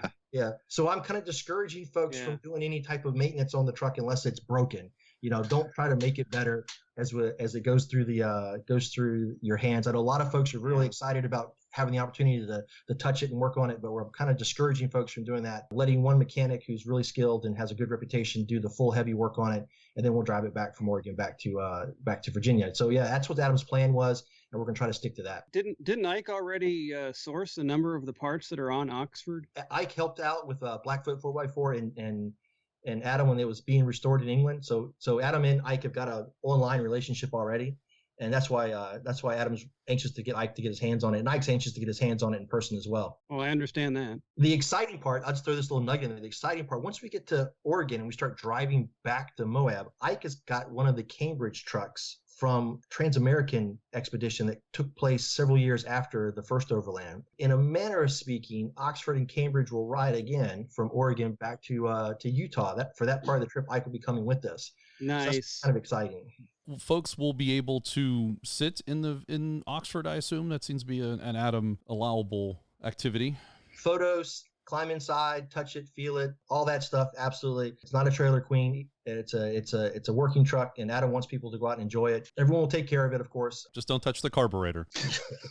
Don't adjust the timing. Don't touch the carburetor. Yeah. Just don't make it better. Yeah. It's there for folks to enjoy. I know for this weekend, February 1st at the ROAV annual business meeting, that'll be the kickoff event for the project. Everyone's excited to sit in there. Everyone get their picture taken with it. It's kind of like sitting on Santa's lap, if you will. It's going to be a good time. So yeah, it's there for people to enjoy. I'm looking forward to hopefully standing up through the hatch, because I always found that hatch fascinating. Yeah, absolutely. Absolutely. Let's wrap this up. Remind people what's happening, where they can go, how they can get involved. Where do they need to go to find out what's happening with Oxford in America? Yeah. So again, the official word on where Oxford is at the Rover Owners Association of Virginia website, www.roav. I need to interrupt you as a tech person. You no longer need to say www. It's not needed. Okay. And yet it's still fun to say. So it's fun, but it's not necessary. I'll say triple dub. All right. Actually, hasn't been necessary for quite some time, but you can still type it. Yeah, so the official... I'm leaving that in. You guys give me such a hard time. The official itinerary for Oxford remains on the Rover Owner Association of Virginia's website. It's ROAV.org. I encourage people to look back there often. You can see the schedule. I was just talking with Dixon about it earlier before the call, about some of the gaps we had in it. There are gaps in this schedule, and we are looking for, or Rove is looking for, interested groups and so on that may wish to go and have Oxford appear and thus contribute towards the movement of the vehicle, et cetera, because this schedule is very heavily oriented towards the east, which is great for us. I get to see Oxford at Winter Romp, and I get to see it at the birthday party, and you're pushing on me to go to Pittsburgh. But once the thing starts heading west, there's lots of gaps in there and lots of opportunities for people to go and partake in this. If someone's out there and they want Oxford to show up at their event, and especially west of the Mississippi, I'd love to get you guys involved in it. Just send an email to admin, ADMIN, at ROAV.org. Or you can go to the website. You can see the email address as well. Just send an email there. It'll actually come to the club, and we'll look at our master calendar, and we'll see if we can get you into the mix. Love to hear from you. And that's also where they can go to donate cash money to assist in Oxford being in America. And by America, we mean North America. So we don't want to ignore our friends in Canada. Absolutely. Very excited about it going to Canada. If there's someone else in Canada that like to get it out there, I'd love to hear from you as well, besides just the Ottawa Valley folks. There's a very good BC club, is there not, Dixon? The BC club actually is, I've heard from them, and they were interested in knowing about how to get where Oxford would be and whether or not it would fit up with any of their organizations. I see that now listening to this, and Dave, they now know who to get in hold of. Thanks very much, David, for coming on and telling us about Oxford in America. We really appreciate what you've done to get it here. I know you have done a lot of work and will continue to do a lot of work to make this a successful project. So thanks very much. It's a labor of love. I enjoy doing it. Well, thank you very much, John, and thanks Dixon and Harold, and thanks to the whole podcast. I appreciate coming on here every so often and sharing things with you guys. But don't forget, come to the website, ROAV.org, and hit the GoFundMe site, and we'd love to get a little extra help from everyone out in podcast world. Thanks again. Commonwealth Classics is a direct importer of classic cars and trucks from Europe and South America. They're a registered Virginia dealership with a physical showroom 45 minutes west of Washington, D.C. They specialize in importing and restoring different makes, models, and variants of vehicles not originally sold here in the United States. Their vehicles are imported, titled, and available for you to test drive before you even buy it. For the Land Rover enthusiast looking for a two-door Range Rover Classic or a TDI powered Discovery or maybe a beautifully restored Defender, their showroom in Marshall, Virginia is a unique destination. Looking for something special? Especially something badass like an FC101? Oh, there we go. That would be really cool. I'm sure they could track that down. Yeah, they can help you to source, restore, and import that special truck you've been looking for. Contact Commonwealth Classics for your next classic vehicle. Commonwealth Classics, visit www.cwclassics.com. And now on the Centresteer podcast, calling us all the way from Utah, is Bill Davis from GBR. Welcome to the show, Bill. Thank you. Pleasure to be here. What was the pause for? Come on. It's apparently a dubious honor to be invited on this show. All the pre-talk, and you're excited. Then he goes, okay. Well, I don't know. I'm getting old. The caffeine's wearing off. Let me go intravenously inject some, and I'll be on top of it in no time at all. Fair enough. So, Bill, your GBR is because of the Land Rover engaging their copyright, enforcing their copyright around, especially North America here. You used to be, I think, GBR Rovers or GB Rovers, Great Basin Rovers, and now you're just GBR. Yeah, I started off as Great Basin Rovers in 1992. And then, when was it? The late 2000s, I believe it was, that Land Rover decided to, I call it, go on a jihad about using their trademarks and that sort of thing. And basically it boiled down to if you were using Rover in the name and had anything to do with Land Rovers, they sort of went after you. Although, ironically, you could do... I could do Great Basin Rovers, which was a dog walking service, and that would have been perfectly fine. And the reality is I could have won the case because I actually DBA'd that name in 1992. Land Rover did not establish their trademark until 2006. 1987, so I preceded them by 15 years, but it would have cost me $25,000 to go to court and have a judge rule in 60 seconds that I could keep my name. And I just had a lot of better things I could have spent $25,000 on. And if truth be told, I didn't have $25,000. It's one thing it's easy to be right, but it's expensive to prove it sometimes. Yeah, somebody once said you can get justice in America, but you have to be willing to spend a lot of money for it. And the reality was, everybody knew me as GBR anyway, because let's face it, like Great Basin Rovers is a bit of a mouthful. So the reality of the situation is that it didn't really affect me much. Although I was able to negotiate something that very few other little rover companies had been able to do, which was I have a permanent redirect on GreatBasinRovers.com. I did have a good attorney, but like I said, it would have been $25,000 to keep the name, so I let it go. And you've been around long enough that you're well enough known that people would find you anyway, so keeping the name wasn't really probably worth it. It certainly wasn't worth $25,000. How did GBR Great Basin Rovers get started? When did you get your Land Rover fix? When did that start? Well, it's a funny story. I think it started, and I'll date myself by saying this, by watching Wild Kingdom on TV back in my formative years, probably the late 50s or the 60s, and probably the movie Doctari. Loved it. I was always kind of a nature boy, I'll confess. But at some point, my late teens, early 20s, as I describe it, I discovered fast cars, loose women, and strong drink. And so the nature boy thing left. And I actually was into very fast cars, and my mechanical experience started with going to trade school at the same time as going to college, and then also building big block Chevrolet race motor. There you go. But after I moved to Utah, which is, obviously an outdoor recreation paradise, put a pitch in for Utah there. It is. Yeah, it absolutely is. It's Mecca for off-roading, in my opinion. Anyway, I was I'd switched to high-performance Chevrolets to British cars, and I had a friend who had a British sports car repair shop. And one day, I'd drop in every now and then and yak with him. And one day I walked in there, and he had a Land Rover with most of the body off of it because he was doing a transmission job or something like that to it. And I knew enough about mechanical stuff. I looked at it. I was immediately drawn to it. And I went, "What is that?" And he said, "Oh, this is a Land Rover," and explaining it to me and so on and so forth. And so almost immediately the thought in my brain was, I want one of those. And I started looking around for one. I found one about a week later. It was a 1960 Series 288. I still own it. It might be the last Land Rover if I start selling them off, it might be the last one I actually have.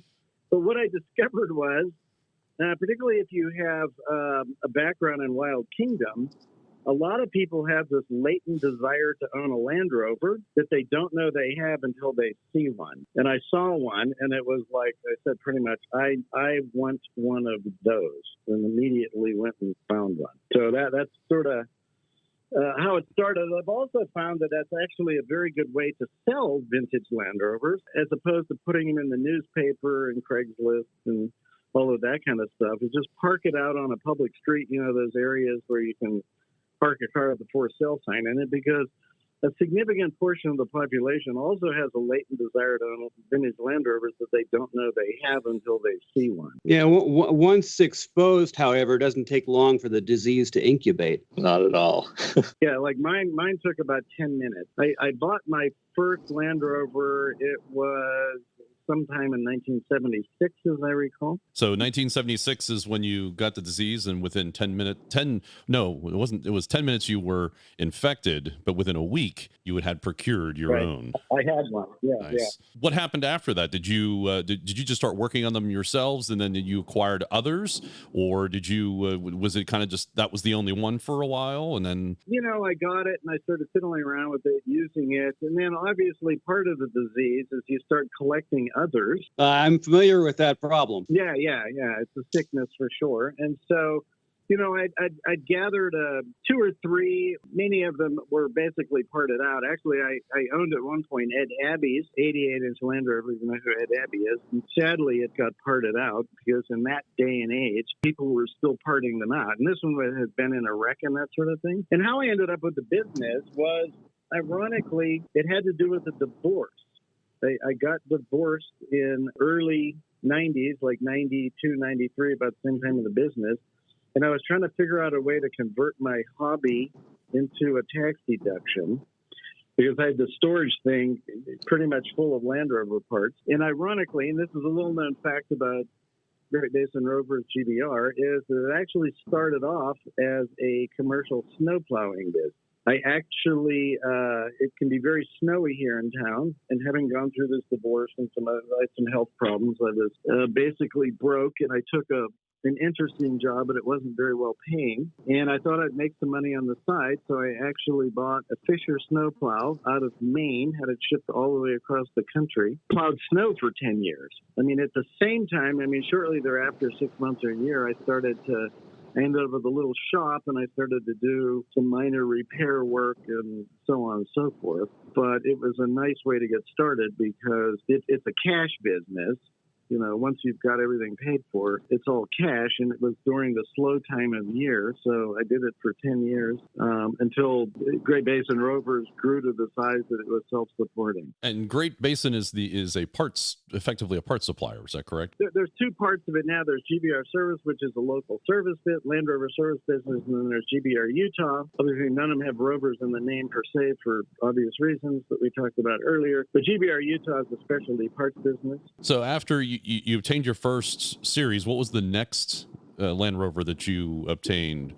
Have you gotten into Defenders or Discoveries or Range Rovers? Well, the funny thing is, I've probably owned at least 100 Land Rovers. That's a good start. And so I'm sure the first 10 or 20 or 30 or 40, for that matter, were probably vintage Land Rovers because that's as I tell people, it's my first love, and I'm a series guy at heart. But eventually, I got the first non-series Land Rover was a Range Rover Classic in 1988. One of my goals at one point, considering that I owned a Land Rover business, I could make it sound like it was a business purpose, but was to own one of every model that was ever made. I'm kind of off that plan right now, but over the years I acquired pretty much everything out there, and I still own probably I don't know, I'm going to say 14, 15 vintage Land Rovers. I have a 101 Ford Control. I have a Defender 130. I do have a couple of Range Rover Classics. No, as a matter of fact, come to think of it, about 5 Range Rover Classics, several Discovery 2s, a Discovery 1. I don't have anything contemporary like Range Rover Sports or LR3s or anything of that sort. And a lot of the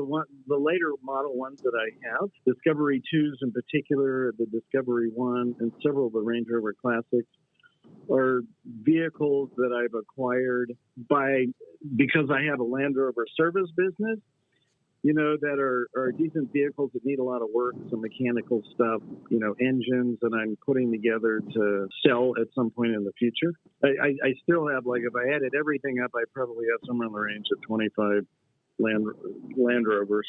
As I frequently say, you have too many when you don't actually know how many you have. No, I disagree with you, Bill, because my friends and family don't understand just how cool it is to have so many that you can't actually remember how many you have. Well, but I also think it's a function of age, because up to, I'm going to say 10 or 12 years ago, that, when I looked out on the back 40 and as far as you could see was Land Rovers, and I could go, well, those are all mine, and it made me feel good. I shouldn't confess this, but I turned 66 in November, and about 10 years ago, having too much stuff started to feel more like a burden than it was cool. Mm-hmm. Because also bear in mind that I have a bunch of other cars other than Land Rover. It's starting to feel overwhelming. That would be an easy place to thin the herd then, wouldn't it? It's true. Which leads me to my question. What is your daily driver? Actually, my daily driver, and I should be embarrassed to confess this, is a 2001 Volkswagen Cabrio, but it's only because my daily driver, which is a 1999 Discovery 2, I kind of built it to, I call it Kalahari lookalike, has been in the shop for at least 6 months with me working on it, which reminds me another adage about owning a Land Rover service business. It's like the old saying, a cobbler's kids have no shoes. Well, if you own an automotive service business, literally the last thing you ever work on is your own stuff. Oh, I have no idea what you're talking about, Bill. I could, assign it to my shop to say, fix this, and they fiddle around with stuff occasionally, but the problem with the shop is it's so busy, and I'm short a couple of techs. It boils down to, do I take paying work off the floor and have them do my stuff? And I pay my techs. I don't expect anybody to. My deal is, if you do work for me, you get paid. You don't do favors for the boss. Generally a good idea. Yeah. I'm hoping to have the Discovery 2 running fairly shortly. And then I have a couple. I have a 92 Range Rover Classic with 73,000 original miles that I'm kind of going through to sell. I mean, I drive that occasionally, but I'm trying not to too much because I don't want to put miles on it. And I have a 98 Discovery 1 LSE, which is also titled and licensed, and I drive occasionally. But it's the same thing. These will be extremely nice vehicles when they're done. And I don't want to risk, somebody rear-ending me or, driving him in the Salt Lake and that sort of thing. So, is it safe to say the D2 is your favorite? No, I like Discovery 2s. For a long time, I would have to say that Discovery 1s were my least favorites, because one of the things I didn't like about them is they have these, what I call biodegradable front seats. They just fall apart and they look like hell. Yeah. Fairly quickly. I could say the same thing about the bodywork. Yeah. The Discovery 2s have much, much nicer interiors, and for a dual purpose kind of daily driver, occasionally, go off road with, I think a Discovery 2 is a nicer vehicle in that respect. But I would say, my favorite Land Rovers is I've kind of regressed back to 80 inchers, and I have 3 or 4 of them. None of them actually running at the current time, but if I, other than my original 1960 Series 2, the last thing I'll probably own before I pass on to Land Rover Heaven is an 80 inch. Mm-hmm. There's just something about the purity of them or something. It's hard to say.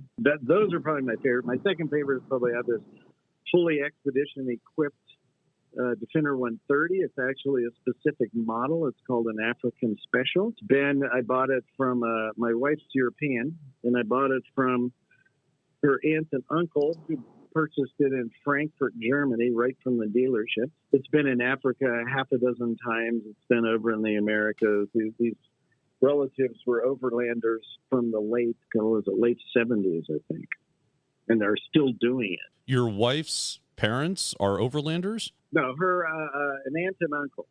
Her aunt and uncle were overlanders. Okay, so sounds like we might need to get them on the show. Yeah.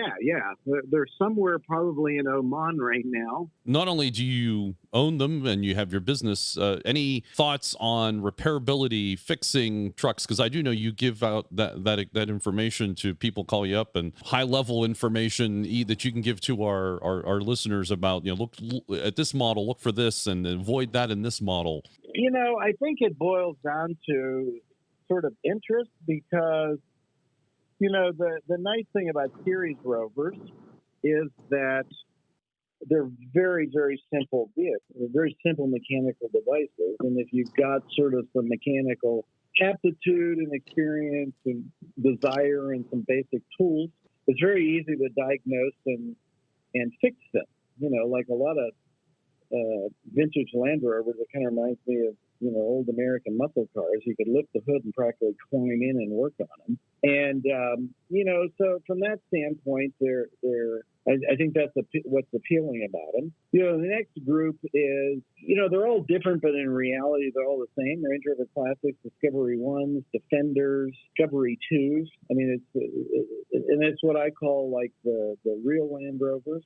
Box ladder frame with a body bolted to with live axles. And again, they're relatively simple design and construction. They're fairly easy to work on, so on and so forth. You get into anything beyond that, like people like to criticize them and say, oh, they're terrible. They're not real Land Rovers. And even though I just implied that they're nice vehicles in their own right, but as far as using them for what you would traditionally think Land Rover is used for, they're too complex and they're very difficult to work on in certain situations. You almost need to write around computer software. And I'll make a confession.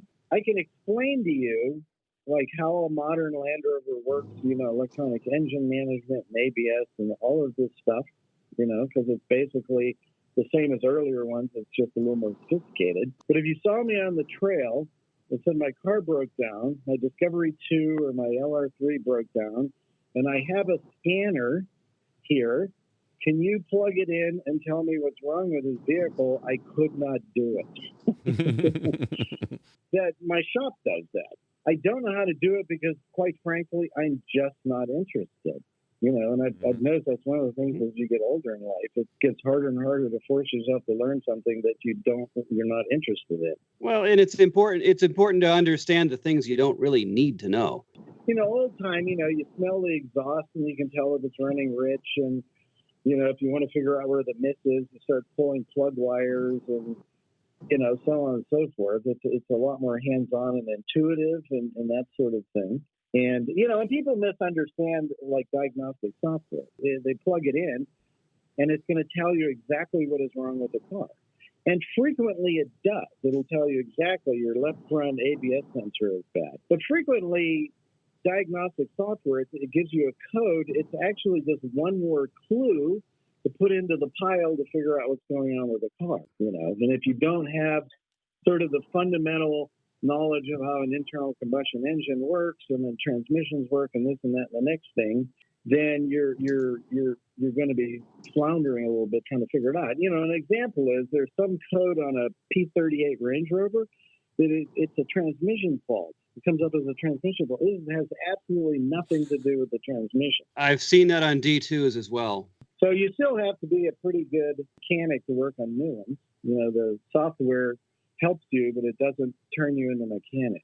And then the reality is like a lot of mechanical stuff is, if you're going to take the component apart and everything works the way it's supposed to, it's great. But what happens when the bolt is rusty and it breaks? What happens is you end up having a bad day.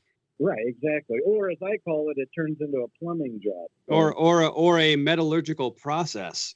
Right. Yeah, part of, I think, also becoming a good mechanic, particularly a professional mechanic, is when you're, approaching a job, instead of jumping in and starting taking it apart, is you have to go, okay, what are the pitfalls here? What are the bolts that usually break? What is, and all of those things, and anticipate them up front so that you don't end up breaking things as you're just throwing wrenches on things and Armstrong in it. All right, so Bill, we know about you in the business and your a little bit of your history, but there's more history to you involved in overlanding and even founding the National Rally. How did that come about? And I assume that came from you doing overlanding. Was that the case? Were you doing overlanding in your original series truck? I think it was a mixture of overlanding and just four-wheeling. One of the nice things about living in Utah is if you go west out of Salt Lake, very rapidly you get into what's called the Great Basin Desert. And yes, that's part of how my name came about. It's a huge chunk of western Nevada and western Utah and eastern Nevada. It's actually the most sparsely populated part of the United States. There's a whole lot of nothing out there, that's for sure. Yeah, there is. But it's not really spectacular like, southeastern Utah and stuff like that. And the only place more sparsely populated is literally Alaska. Is the Salt Lake part of that? Well, Salt Lake is actually on the eastern boundary. The Wasatch Mountains, which Salt Lake City is up against, is actually the eastern boundary of the Great Basin Desert. And then it goes all the way to the Sierra Nevada. So it's actually a really big area. If you go out there, there's only one paved road east to west, Route 6 and 50. Everything else is dirt. And literally, you can be driving around on a road on the map, and if the car breaks down, you could die of thirst, because it could be days, possibly weeks before actually somebody else drove by. That causes you to do is, like, whether you're started out quote unquote overlanding or not, you have to have that mindset. So you have to bring supplies and tools and spare parts, and a lot of times it's a really good idea to go with groups of people, at least one other person, so if your car breaks down or your Land Rover breaks down and you don't have the part to fix it, you can get out, okay? And literally every year, people in Utah die because they take a wrong turn and they're not prepared and the car gets stuck or breaks down and somebody reports them missing, and by the time they find them, they're dead.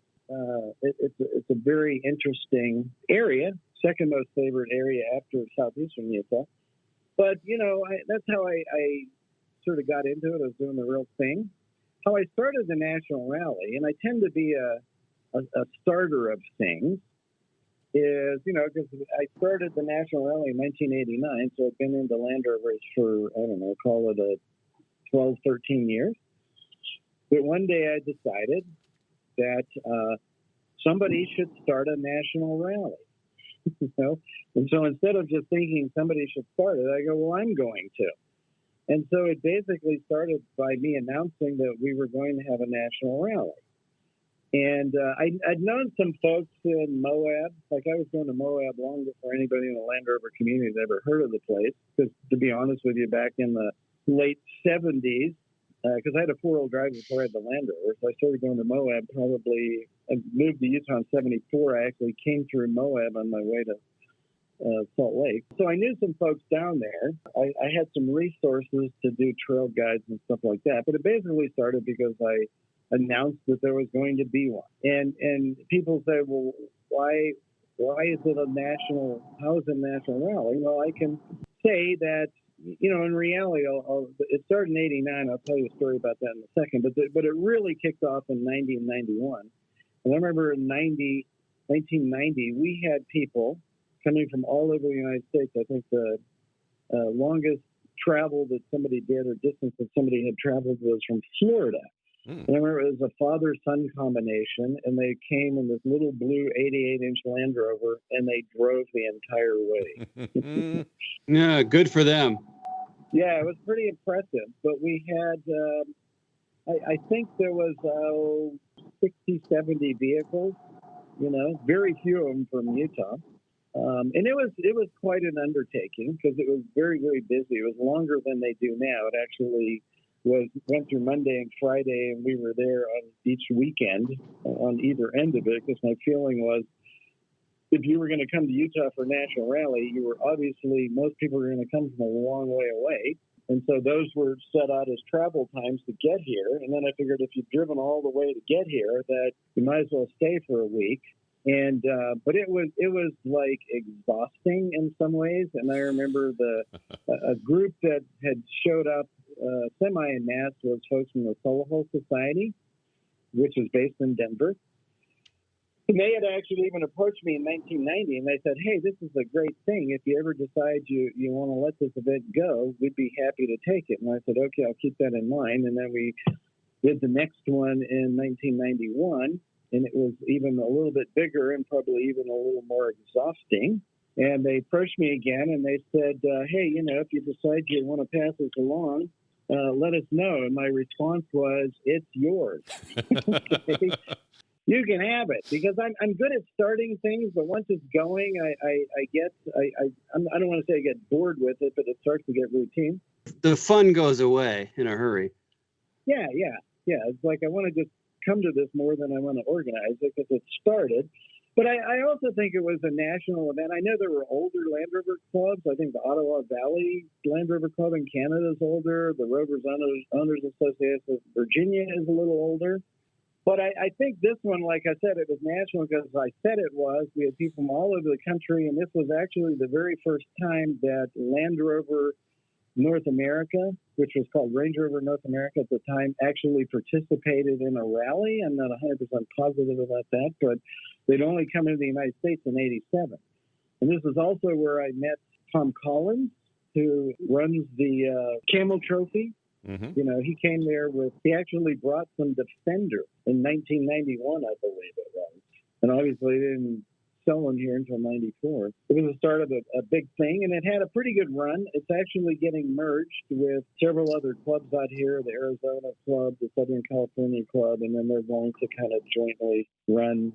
I think they're still going to call it the National Rally, but this year is the first year where it's being done as a joint thing as opposed to a single club. Is that the Great American Rover Rally? Yes. So the Great American Rover Rally is a successor then to the National Rally? Is that fair to say? Yeah. Do you still attend? I do. I went last year, but I have to admit that, and I used to go, I went every year for many, many years, and then I just got to the point where I was so busy because I actually have a third business. In addition to the Land Rover business, I dabble around in real estate. some commercial and residential and stuff, and things just got so busy. As I tell people, when I decided to go in the Land Rover parts business, I took a vow of poverty, and at some point I realized that I needed to think about retirement. So real estate is actually my retirement. The Land Rover business, as I describe it, was a hobby turned into a job, turned into a nightmare. Sometimes it hasn't seemed very much fun. Yeah, it didn't seem like very much fun. And I didn't go to the National Rally, quite honestly, I'm going to say, for 8 or 9 years until this past year. And every time, I didn't hardly go to any rallies. And every time I would go to one, I would think to myself, why don't I do this? This is like fun. This is why I got into this to start with, but sometimes like reality is like, I wake up every day, as I described, and look out the window and reality is still there. I have 3, older children, and one's still in college, and the other 2 are well off on life. The responsibilities of raising a family and aging parents, and sometimes life interferes with your hobby, even if it had turned into a nightmare at some point. So why do you call it a nightmare exactly? I think I know why. I think it's the business end of it, but I'm kind of curious. Yeah, because I would say for the past 20 years or so, maybe more, that I've worked 60, 80 hours a week, 7 days a week, rarely taking vacations, just trying to keep up with it. And I think maybe one of the reasons I'm relatively successful at the Land Rover part of the business is I'm very helpful. Somebody gets me on the phone and I'll talk to them for an hour or two. Even if I can't directly help them, I'll explain what their issue is, and I'll direct them to who can supply them with the parts that they look for. I regularly talk people out of buying things from me because somebody will tell them, you need this part or that part, you should call Great Basin Rovers. They'll call me, I'll talk to them, I'll go, no, that isn't going to solve your problem. I won't sell you that. You need to talk to, Rovers North, and here's the part you need, and here's the part number. I've even been accused of talking too much, which I'll plead guilty to. Really? It's very time consuming. Yeah. Part of my business philosophy is that I'm a karma person. What goes around comes around. So if you go through life being helpful and kind, that helpfulness, or I'll say, kindness and generosity, then kindness and generosity are returned to you. And I have customers that I've dealt with for 20 years, and they just like dealing with me because I'm very personable. And I regularly have people that will call up that will say, hey, I talked to you 10 years ago, and now I'm ready to do something. And as I also say, because I mentioned before we actually started broadcasting, I'm a little bit of a technophobe, I learn enough technology. I learn what I need to learn to function, but beyond that, I'm not that interested in it. I say that, if the company that you want to deal with, the Land Rover parts company you want to deal with, is one where you can be driving down the road ordering parts on your smartphone, I'm not your guy. Okay. I've never finished the website. I've had 2 or 3 revisions. It sometimes gets me, it desperately needs updated right now. And it occasionally gets me in trouble because somebody will call and go, hey, I want to buy this from you and the price is such and such. And I'll go, oh, that's right. You're reminding me that I need to update the website. But the price is not that. It's actually gone up. Most of the time people understand. But I am committed to actually complete and update my website this year, but I'm not going to bet any money on it. So the very first national rally that you started, what was it like? Where did you go? How many trucks showed up? Did you make phone calls? I assume this is really pre-internet days. Yeah, it's pre-internet days. And actually, the very first national rally, and again, this is a little known fact, which was 1989. There were 2 vehicles. There were myself with my 1960 Series 288, and there was my brother who had a Jeep Cherokee. So 50% of the original national rally was actually Jeep. This is breaking news on the Centresteer podcast. The very first self-declared national rally by Bill Davis comprised 2 trucks, and one of them was a Jeep. Right. Just want to make sure we got that on the record. Yeah, that is absolutely 100% correct. I'll swear on the green Bible. I find it true. interesting that one Land Rover plus one Jeep equals a nation. A national rally. A nation. Right. Well, but let me explain. If you decide to do a rally like this, because again, I've started a lot of things, that you have to start. Okay, if you wait until you think you've got every I dotted and T crossed and anything else, you'll never do it. Okay, well, so true. It's like, I think we should do this. Let's freaking do it. And so we did it. And I think there might have been a couple of folks locally that expressed an interest and they didn't show up. So that's why it's a 50-50 Jeep Land Rover thing. And I have nothing against Jeeps, by the way. Where did you go? We went to Moab. Okay. But I think it's important to start somewhere, because when you start an event like this, you can graph out in your head everything you think you ought to do and know. In the reality, you might be lucky if you figure out 90%. And so if you actually do it on the ground, that's when you figure out all the things that you didn't think about up front. And that was actually the point of the first national rally. Okay. And we learned a lot of stuff. I established a lot of relationships with the Red Rock Four Wheelers, which was the local club in Moab that has done the Easter Jeep Safari forever, and established those relationships. And then, in reality, 1990 was really kicking it off. And you're right, it was pre-internet days. And so what we did, a couple of things. I got some volunteers from the Red Rock Four Wheelers to be trail guides. I contacted the Moab Visitors Bureau for, lists of hotels and caterers and all that kind of stuff. And they're very helpful. And at the time, I was the Mountain States representative of the Land Rover Owners Association, which is no longer around, but it was sort of like I think they were trying to be the national club, okay? Because up to that point, there was a bunch of regional clubs, and it was based in California, and I was the Mountain States rep. And so I think what I did is we initially advertised, put some little snippets in their newsletter. They had a printed newsletter that went out to, 400 or 500 people or something. I don't honestly remember, and I was the contact, and it just went from there. And it just it worked out very well, and I designed it to be very simple. The reality is that you can make a rally very complicated or very simple. I was going for the simple, even though it took a lot of work on my part. I think the fee to enter was like $20, and you got a T-shirt, and everything was pay as you go. Like if you wanted to go to, we did a big breakfast, you just showed up and paid for it. Tried to RSVP so we tell the caterer how many people, and the same thing. We had a big barbecue on I think the Friday, and it was the same thing. So it was very simple.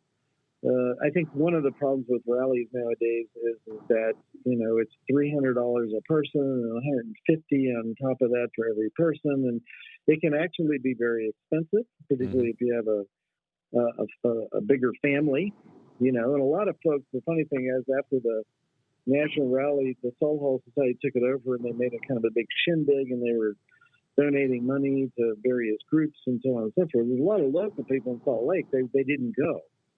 Because it's like I can go to Moab anytime I want to.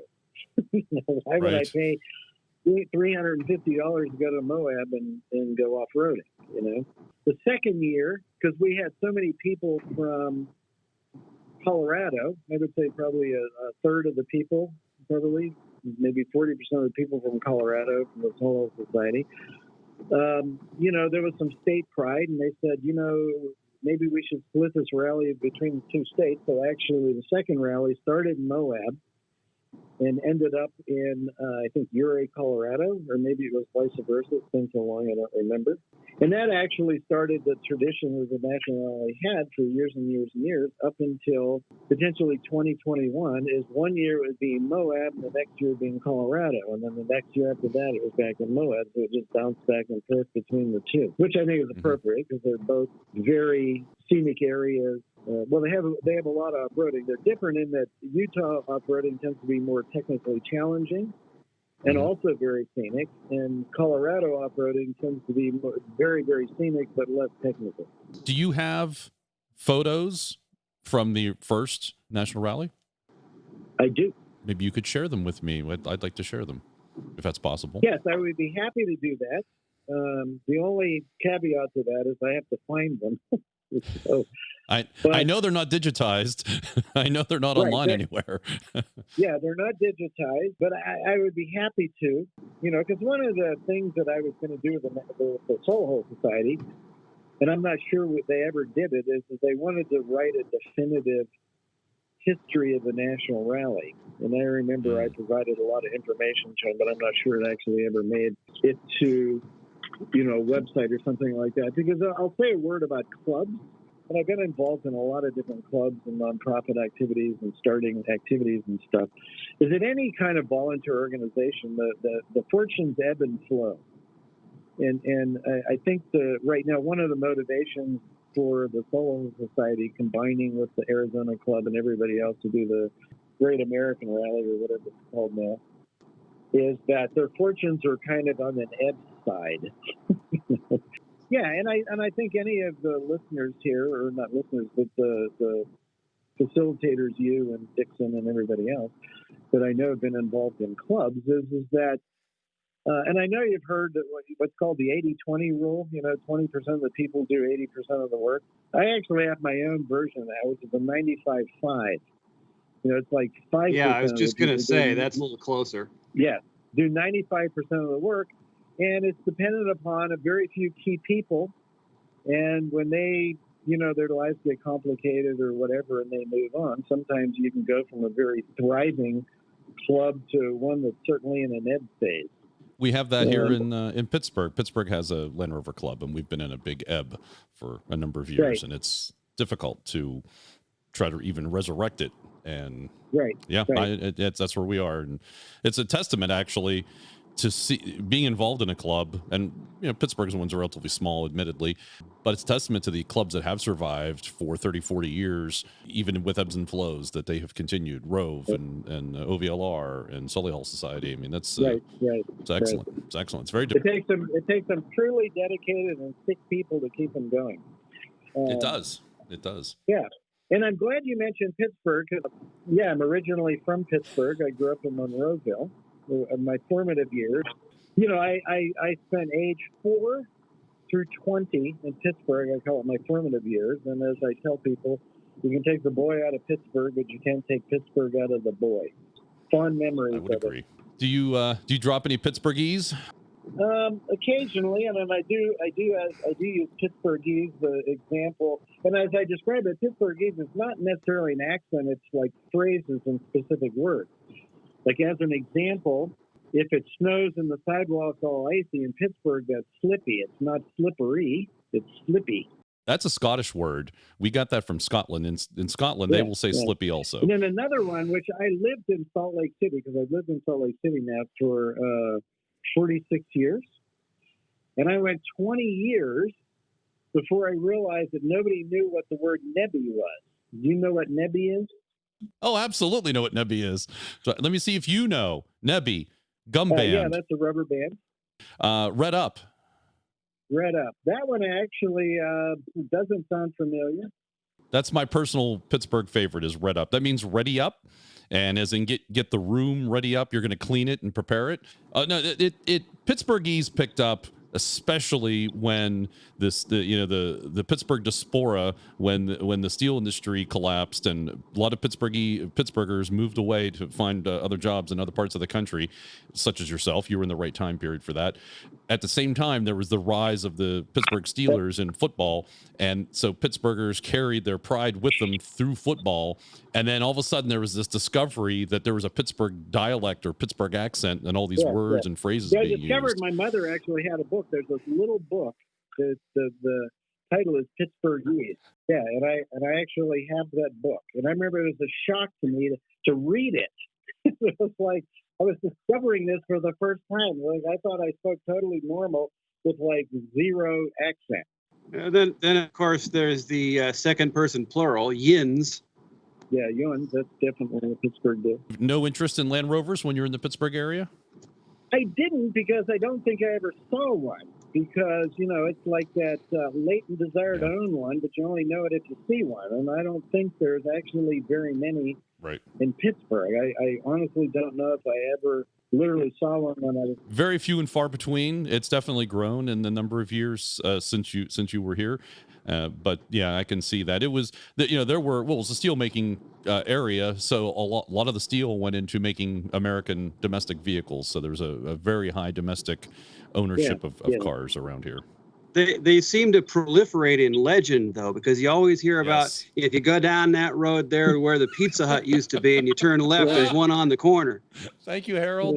Thank you, Harold. We're geeking out on Pittsburgh, and I apologize for the listeners who don't care, but we're doing this because we're from Pittsburgh, and I love it. Do you know about Pittsburgh directions, Bill? Harold just gave one. Pittsburgh directions because Pittsburgh's not laid out on a grid like most of the rest of the country. But yeah, you give directions by where things used to be. Right. So you don't give directions. Or you get off the parkway like you're going to Kennywood.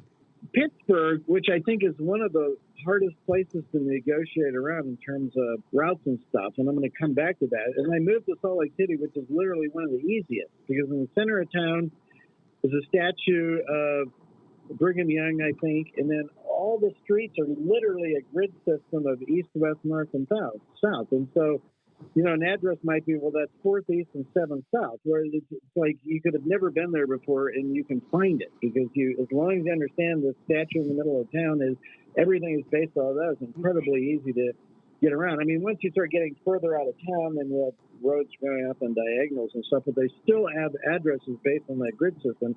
It might just not be straight there. But I remember, living in Monroeville, my father lived in Africa for 3 or 4 years in the late 60s and early 70s.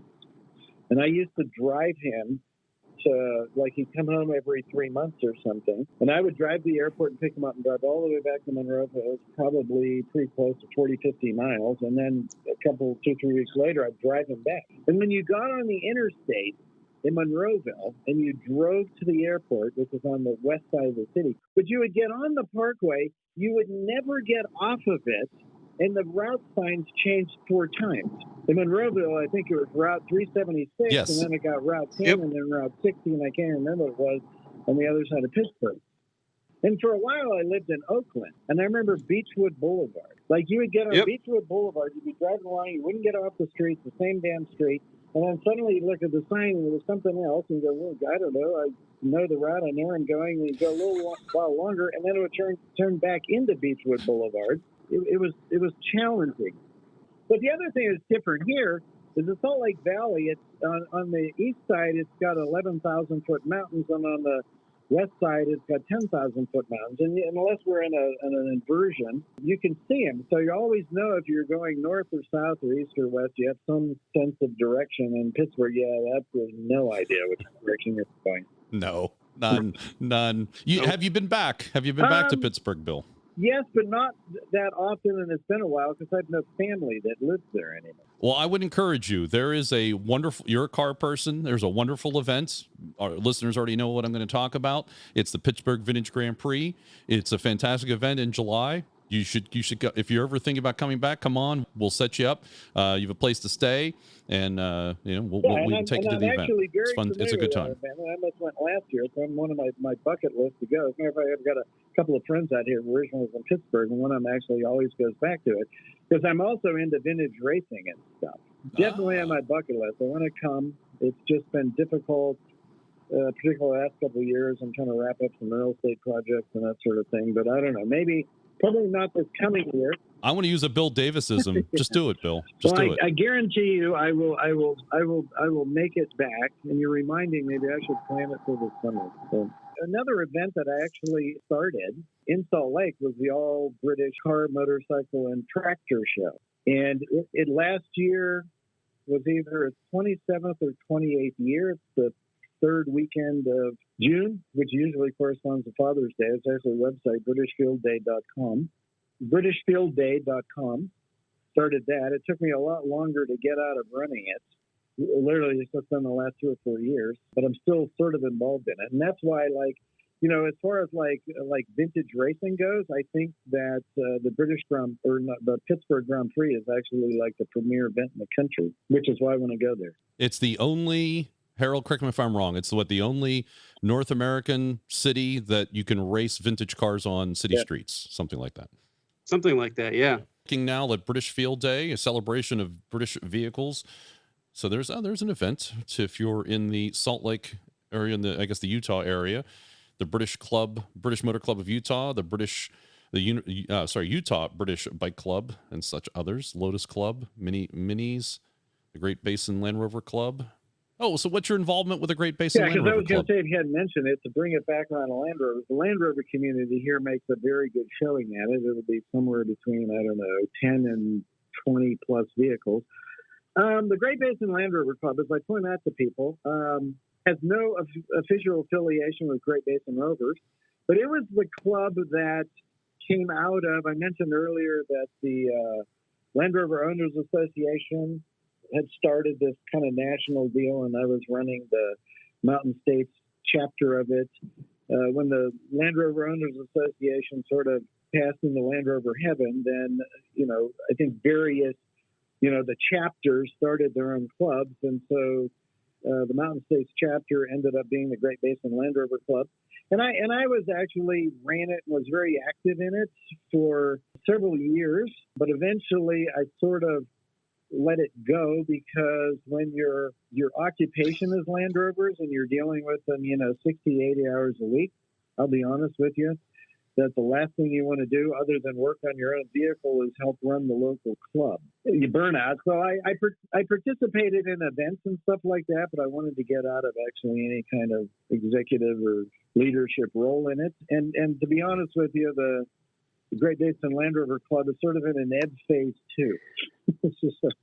Okay, I have a question and an observation. The first observation is obviously Bill didn't know John Humphrey in Pittsburgh because John Humphrey was driving around in a series Land Rover back in the probably the 70s or at least the 1980s. You're right. But the question is that didn't come up so far is the heavy duty traction parts that we're producing. For example, I've got a set of your heavy duty rear half shafts and so on.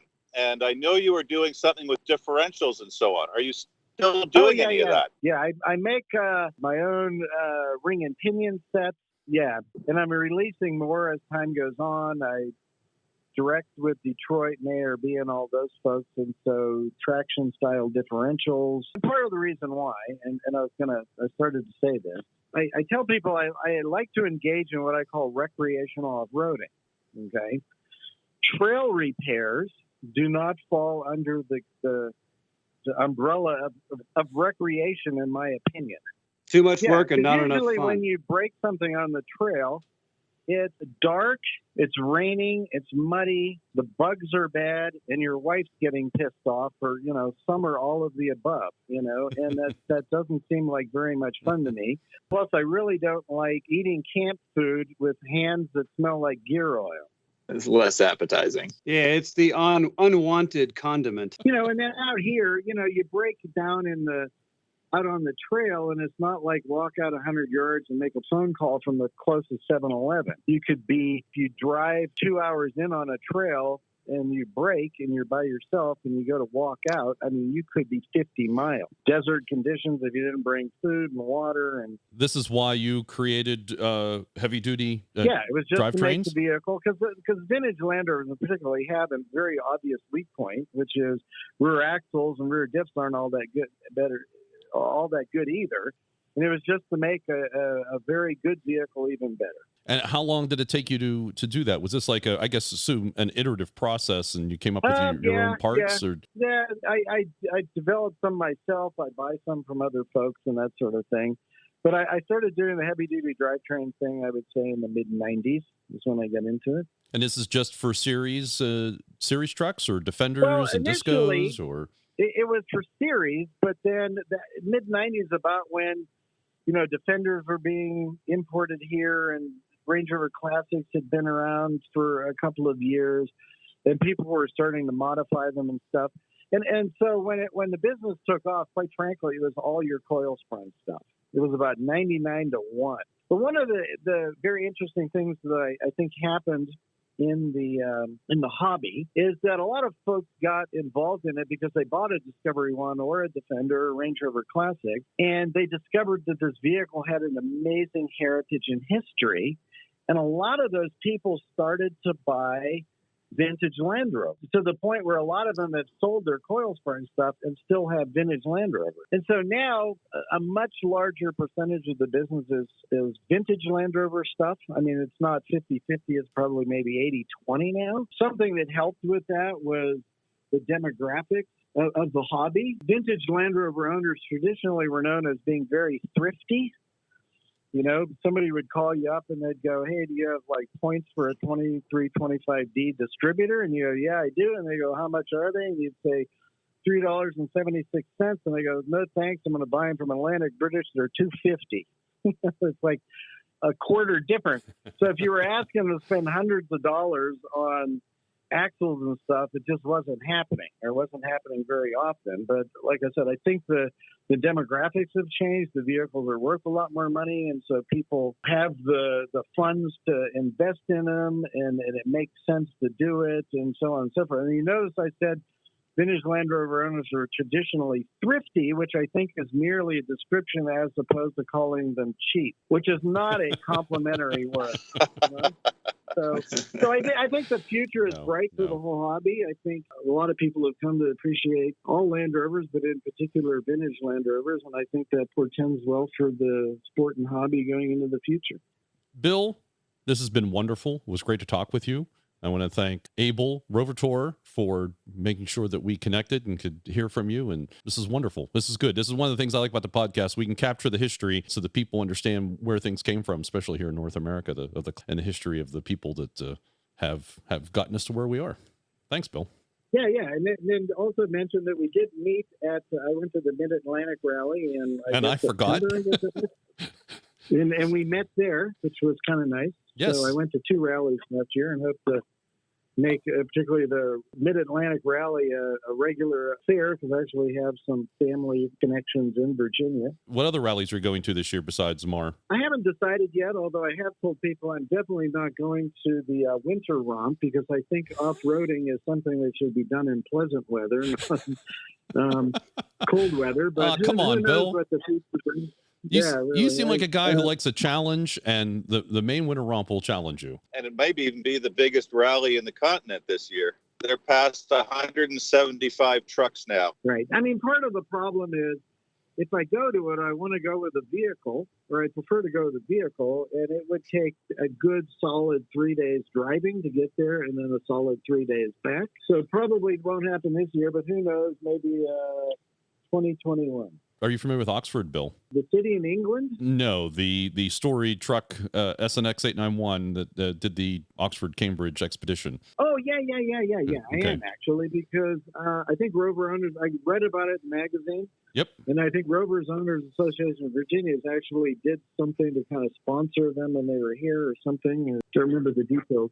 As our listeners heard just before this interview with you, Oxford is making a tour across North America, and it will be coming out your way. And it'll be at the Maine Winter Romp, and it's going to be at various places throughout the continent. Even it'll be at the birthday party.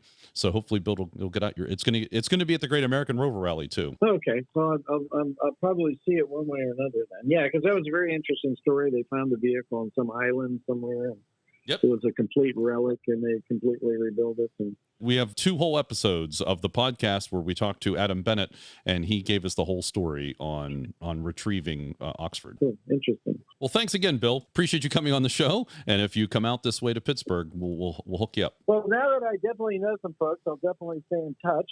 So I'll sign off. Not surprisingly, guess what I'm doing this afternoon? I'm going to work. So gave me an excuse to go in later. Anyway, but it's been a pleasure. It was nice chatting with all 3 of you. Hopefully, I was able to contribute some interesting information. Thank you again.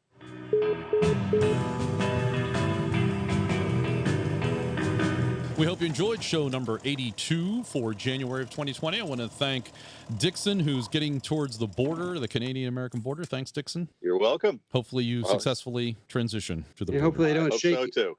Hopefully they don't shake you down too much. Yep. Thanks to Morgan. Always appreciate it. Thanks for coming on. Thank you. And Harold, thank you also. Thanks for coming on, enjoying. Yeah, well, $10 is $10. Someday I'll pay you. Or wait a minute, you're supposed to pay me, something like that. And thanks to Bill Davis of Great Basin Rovers for coming on, talking about starting off. It was good Rover history, actually. So excited to be able to document Land Rover history in North America from any story that source. Any story that starts in Pittsburgh is a good story. So. and that too. And also thanks to David Short for telling us about Oxford in America and what's happening and how you can get involved. And of course, we'll have a link in the show notes to the website so you can get all the details on that if you are not already plugged in. And also thanks to the One True Tracks for his continued production support. Let's see if he hears that. Visit our website, centresteer.com, to listen to previous shows and for show notes, which have links that we discussed in today's show. We're part of the 4x4 Radio Network. I invite you to check out the other 4x4 related shows at 4x4radionetwork.com. If you're not a subscriber to the show, please do so you get the show automatically. You can connect with us on Facebook, Twitter, and Instagram, and email, and you can directly support the show at www.patreon.com/Centresteer. Got a link website also for that. You can also buy us a tea, and if there's someone you want to buy a tea for specifically, put the name in the memo field. You can show your support for the podcast with a t-shirt or a sticker. They make great gifts. Go to the store link on our website for all that information. Thank you for listening. We'd love to hear from you and what you're up to in your Land Rover. Until next time, I ask you to share the show with one other Land Rover enthusiast and look for us at the Maine Winter Romp. See you there. And you may now resume your important things.